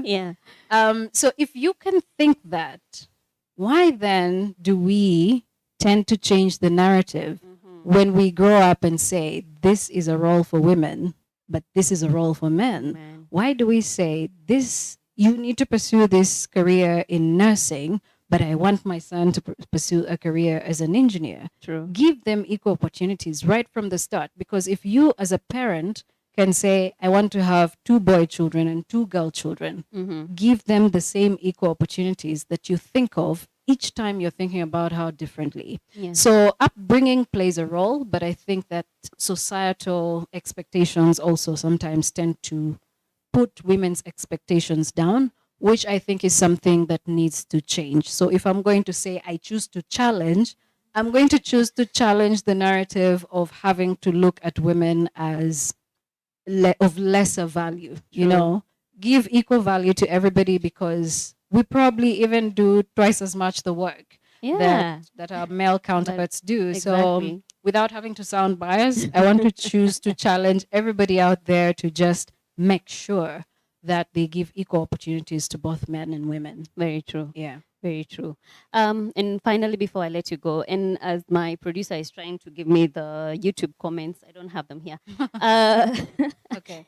How has the media scene changed for women since you came in and where we are now? Do you feel that there has been a change in terms of equal opportunities and, you know, the quality of work that is being let out there? Yeah. Yeah, definitely. A lot has changed since I started. When I started, I think I was the only female on the morning crew, on the morning show that I was doing back in the days. You know, so right now, if I look back at how that show is doing today, it has more females on the show. Oh, wow. The one you started with in Uganda? Yes, the one I started with in Okay. Uganda. Yeah. And even when I moved here, there were fewer women in the newsroom. Forget about the ones who were on TV as news anchors, but in the background. We now have more women in media spaces. We have more women in decision-making spaces in the media as well, which I think is a plus. But I think also more needs to be done. We need more women in business journalism. I think very true. we're still We are struggling very on that few. front. Yeah. And we need more women in business, in business journalism and investigative journalism as well. Yeah. Financial journalism, financial investigative journalism.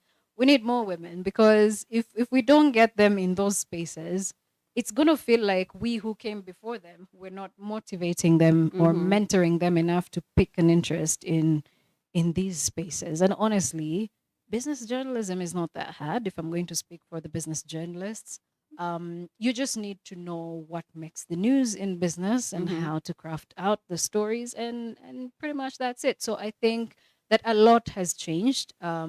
There's more women who are doing tremendous stories in the media. Yeah. And there's so much space for women to explore their opportunities, because I think now media houses are not as conservative as they used to be before. Right now we have more female investigative journalists than we had before. We're not at the point to we can now say, okay, I think we now need more men, or we are now at an equal space. Yeah. But yeah, there's so much that has been achieved, while there needs to be more to be achieved. Yeah. Okay. Let me move quickly to our YouTube fans. Thank you guys for your comments, your feedback, and even your engagement on here. We really appreciate it. Some questions I think I had seen. All right. Okay. Joy, someone is asking, Joy, what can you say about Nancy's hustle based on your experience with business? Nancy is the lady here who does the Kokoteni business. So Ian is asking, what can you say about Nancy's hustle based on your experience with business? I don't know in what terms, but yeah, that's what I wanted to know. In what context, if they could. But because I heard what she was saying when she was speaking, I think that first of all, she is somebody who is loved by her clients. Yeah. So she can build on that. I just wanted to know from her, based on my experience as a business journalist, does she want to do this for the longest? Does she feel like this is where she's going to be for the next, 2-3 years? Or she wants to grow this into something else? Or maybe she wants to diversify into something different altogether, because she might have started it. Yeah, she said that she would like to give opportunities to others who have started even doing that business because they saw her doing it.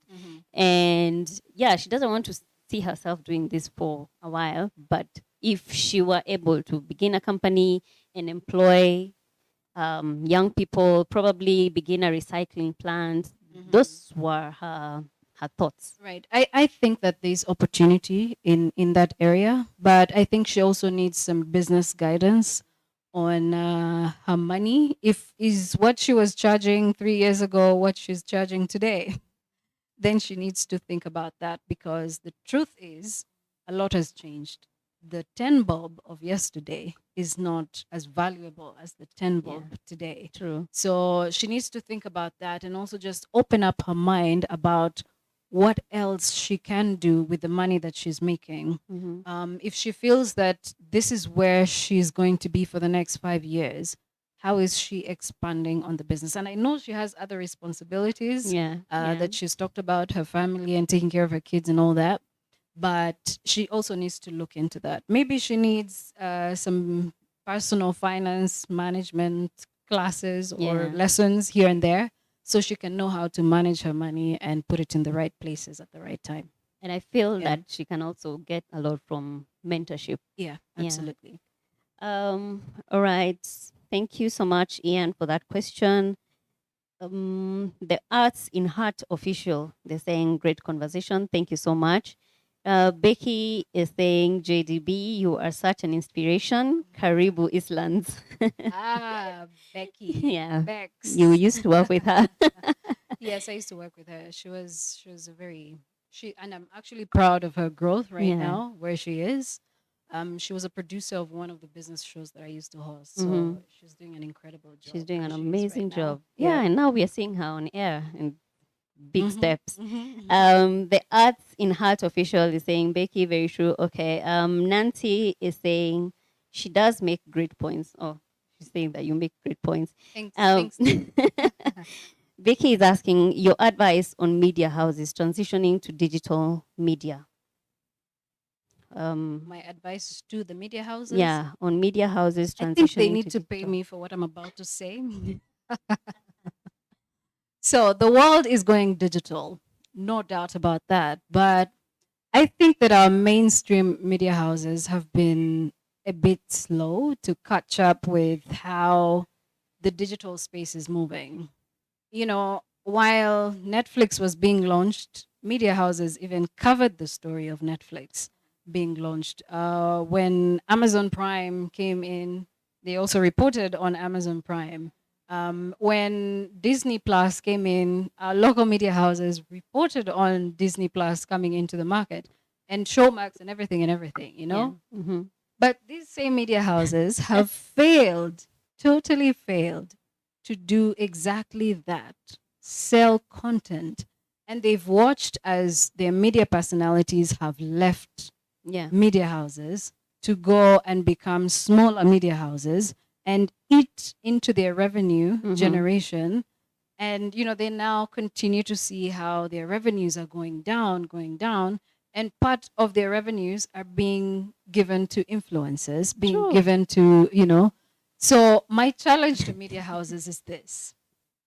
Because you have the brand personalities, you know, who have millions of followers, create content that can put these brand personalities as the influencers and go reach out to the same clients who used to pay, I don't know, $5 million for a billboard from a media house, or pay, I don't know how many millions in advertising, give them a percentage and let them sell the same content on their platforms, because they have the numbers that you have given them. So, you know, let's meet halfway. Because create a symbiotic exactly. I don't know. Who do you think is the top media personality in the country today? Oh wow, I am the. Okay, let's use a media personality who has left the media. Betty. Let's use Hussein Mohammed, for example. Yeah. If Hussein Mohammed came to you and sold you a product, would you believe it? Yeah. You would. Yeah. Right? So why did he leave the media? Why did they let him go? So they could have used Hussein Mohammed. I'm using this as an example. If he sold content to a client or just talked about something online on his platforms, there's a possibility that 90% of the people who follow him on, or who followed him on his bulletin, would buy into Very true. The content that he's selling online. So I think media houses really need to change the way that they're operating. Because what does it hurt if you gave a media personality 1% commission or even 5% commission of the amount that you're making if they're going to still bring you the numbers? The numbers, yeah. Because what's happening now is that revenue is being lost.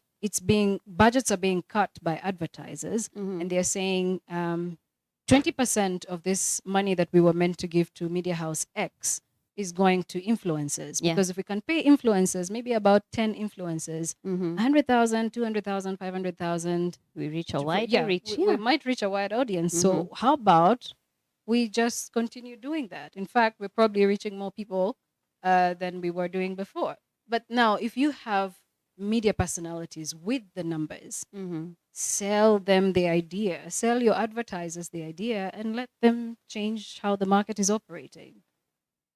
That feels like free consultancy. It is. I just gave to Media House. It is free consultancy, and I'm glad that you actually shared it on this platform. So it will bring them here as well. Yeah. I think Becky is saying invoice them. I'm gonna Becky. Nancy is asking, how did you deal with the terrorism case in Uganda? I knew this was gonna come up. Oh my word. First of all, there's some things that I cannot say about that whole situation because I cannot unsee some of the things that I saw. But let's just say that was the one time in my life that I smelt death right in front of me, and I couldn't do anything about it. But I can say this for sure, that dealing with that whole situation, I came back and I was like, so I used to even have flashes. I'm like, oh my gosh. Was that Yeah, it was that intense, because even after the release, after our release, I wasn't arrested alone, though in the media it tended to seem like so. Yeah. I was arrested with my spouse and his brother and 2 friends of ours. And hadn't you gone for your engagement? It's like an introduction ceremony of sorts in Uganda. And the next day we were bundled up on a police patrol car, like terrorists, literally. Yeah. And taken to the police station and accused of so many things that, all seemed so new to us. But I think the key thing was that we told the story about what happened. And that showed just how powerful digital platforms are today, because it happened I just posted a tweet maybe and a Facebook post and shot like a 20-second video, put it on my Instagram. And that was the beginning of what happened, what turned out to be our arrest. But when someone mentions the terrorism situation, it feels like it was an out-of-body experience. Like, but honestly, about that was the worst. It was the worst thing I ever had to be in the middle of, because I was like, so how do I tell this story? What do I keep? What do I not? What do I say? What do I not say? How do I unsee the things that I have seen? Yeah. What do I talk about and what do I not talk about, even above and beyond the media? Because it got to a point where even the people who were accusing us didn't know exactly the depth or the scope of what we had seen. So some of that information I can't even talk about right now. But thank God we came out of it alive, and here we are. But I want to say thank you to everyone who hashtagged free Doreen BIIRA. Yeah. You guys played a role in our release. Who knows? Maybe we wouldn't. We will be talking about another story. Maybe up until today you'll probably be talking about find Doreen BIIRA or Doreen BIIRA missing. God forbid. And I'm even glad that we can laugh about it now, but it was a terrible experience. Yeah, I'm so sorry you had to go through that. But that's what journalists it's go the through, job. It comes with the job. So comes with the sometimes job. you need to. My eyes are even watering. Yeah. But sometimes you need to have a thick skin. Yeah. All right. We have a question. Being online is so much work. how do you balance work and family? Being online, that is online as the job. Yeah. So let's just say my job is not online. I use the online platforms to back up my job. As a strategic communicator, there's so many ways that my job requires that I do. So the online is just an added advantage to the work that I do. So I have a schedule. I have a schedule that I follow. I will give X, Y hours to my work and then say maybe on the evening of this date, I'm going to spare 1 hour to do an IG live or a Facebook live. And it will either be monetized or not. So I actually have a schedule that I follow. I have a plan in my head. Yeah. And that's what guides my online presence. I don't spend that much time online. Yeah. But maybe sometimes because of scheduled content, it might look like there's so much time that's spent on there. But no, I don't spend that much time online. All right. And as I'm letting you go, one last thing. A lot of people, young people these days, think, wacha niende online.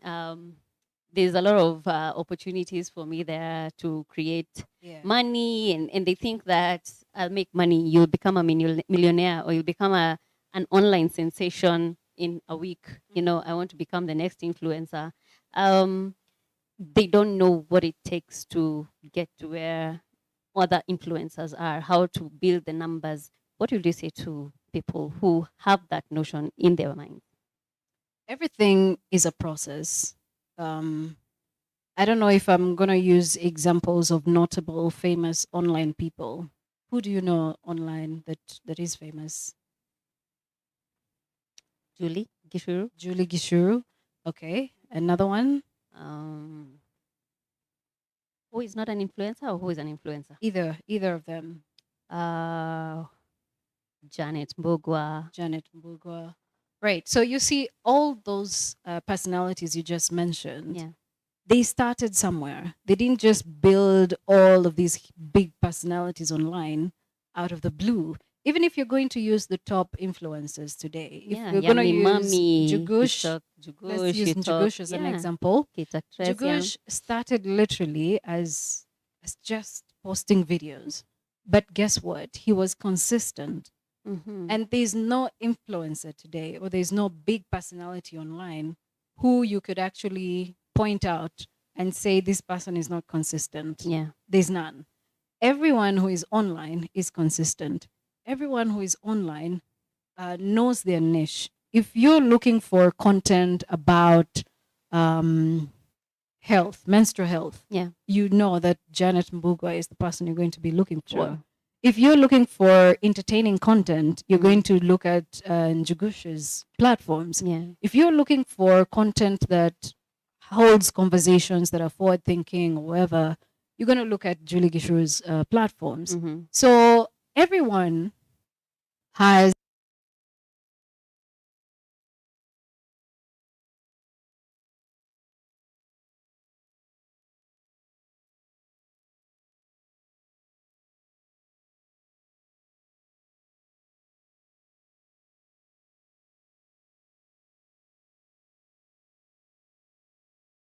probably on their 100th episode on YouTube. So it's a process. And I think that many young people today want instant gratification. True. But you can't get the instant gratification if you don't put in the work. Put in the work and let the work speak for you. You can only do so much if you're not consistent. Okay, you can only do so much if you're not consistent. So I think that's where we end this conversation. Thank you so much for having. Thank you. Oh, I'm being told there's another question or a comment on YouTube. Okay. All right. How do you make money online? Just provide tips on how you make money online. And this is the very last question. You just say, give me the money. Okay. there are different ways of making money online. Yeah. And I know that so many young people are like, I need money. I need know. money. Yeah. If I'm going to afford this weave, I need money. If I'm going to Mhm. do this, I need money. But here's how to start. Yeah. There are all the social media platforms: Facebook, Twitter, Instagram, LinkedIn, which other one? TikTok. TikTok. Yeah. MySpace, wherever, and all the other platforms. If you want to make money as a photographer, share your profile on there. Go to LinkedIn, put your CV in there. Go to Twitter, your bio. Make sure you use your names, not like someone should say photographer 254. No one knows photographer 254. So use your names, and then in your bio, write out what you do. Mhm. And if expose your work, I should say put your work out there so people can see it. Okay. If people don't see, they don't believe in today's digital world. Yeah. People want to know how many numbers you have, so if your content doesn't have the numbers, sometimes they'll ask questions. And I know, I personally don't believe in numbers, but I believe in the quality of someone's work. Yeah. I think that money comes as you put your work out there. Mm-hmm. If you feel strongly that your work is worth paying for, put it on your platforms, and there's someone who is going to believe in that work of yours. Yeah. And I know that this question is coming in about how do you make money online in the context of, yes, I've put my content out there, but the money is not coming in. So Yeah. how do I make the money? Mm-hmm. So this is how. Sometimes you would pass on your CV. I work with LinkedIn a lot because I think LinkedIn has created so many opportunities for me that I think people tend to not realize it. Mhm. That you don't make money from how many views you have or how many likes you have on your posts. Yeah. But you make money from how else you market yourself. Mm-hmm. If you moderate an event today, who will know that you did moderate it if no one talks about it somewhere? Or if Mhm. people don't say, oh, by the way, I think that you really had a good conversation. Yeah. Or even just share pictures, say we had a conversation about ABC. Maybe you were talking about, let me use an example of something you're passionate about, Mhm. making money online. Yeah. So the next time someone is thinking, how do we get in touch with, we're looking for someone who can talk about making money online. Yeah. And someone will remember, I saw a picture of you on LinkedIn or Instagram or Yeah. Twitter or Facebook talking about making money online. Mhm. And so they would want to get in touch with you because they want you to talk about it. So maybe the client who wants you to talk about this has nothing to do with that event that you covered or that you talked about, but they want you to come into a different space altogether to talk about this. Yeah. So my advice is put your work out there, but use it as a stepping stone to make money. Mm-hmm. There are people who easily make money on YouTube just by the views. They will make money because Google or YouTube will advertise on their content and they'll make money. Yeah. Yeah. But not everyone is gifted like that. Not everyone makes money from YouTube or is paid by YouTube. Yeah. Some people post content on there because it's serving another purpose. It's showing the people out there that you can do X, Y, Z. So don't tend to fixate your money making ventures in how many views do I have, how many likes do I have. Think about the bigger picture. Who else is going to see my content? When you post a picture on there, make sure it's of good quality. So the person who comes to you next can say, I like that picture, or I like that video, or I like that footage. Sometimes it goes above and beyond what you think people will be expecting to call you for. So I think that you just need to be strategic in making money online. Some people will pay you to write an article about a certain topic, and it's up to you to determine how much you're worth. So if you're worth 5,000 shillings, well and good, quote 5,000 shillings.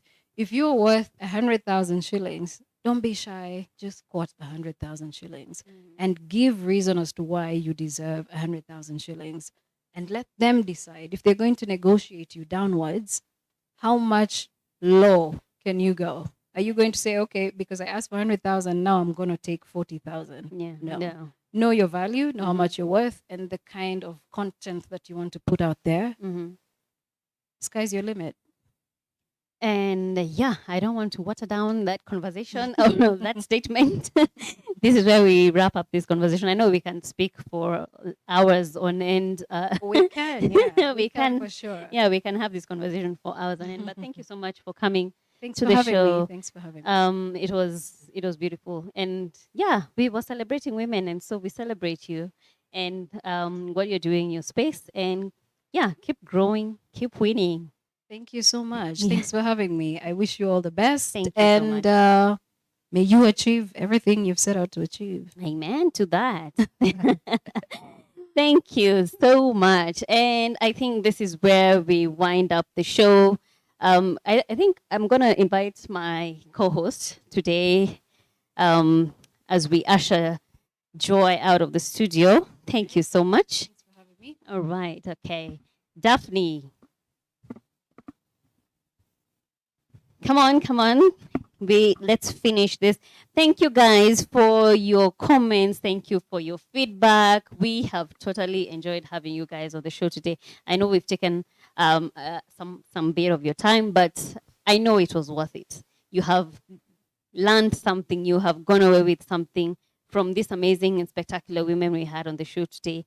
How was your experience, though? You did well.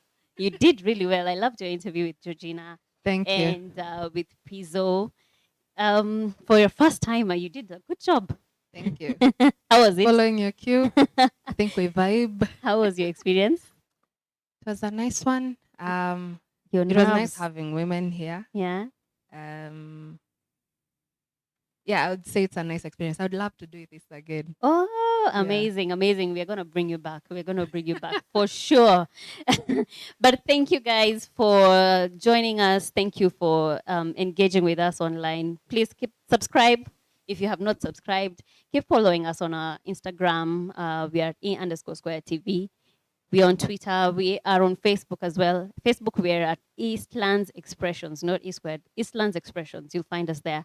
And yeah, tell a friend to tell a friend to tell a friend to subscribe, to follow us, and keep this conversation going. But as for now, I think we say our adios and see you next Saturday, same time. Have you? Ambia pa fans, kwaheri. Yeah, thank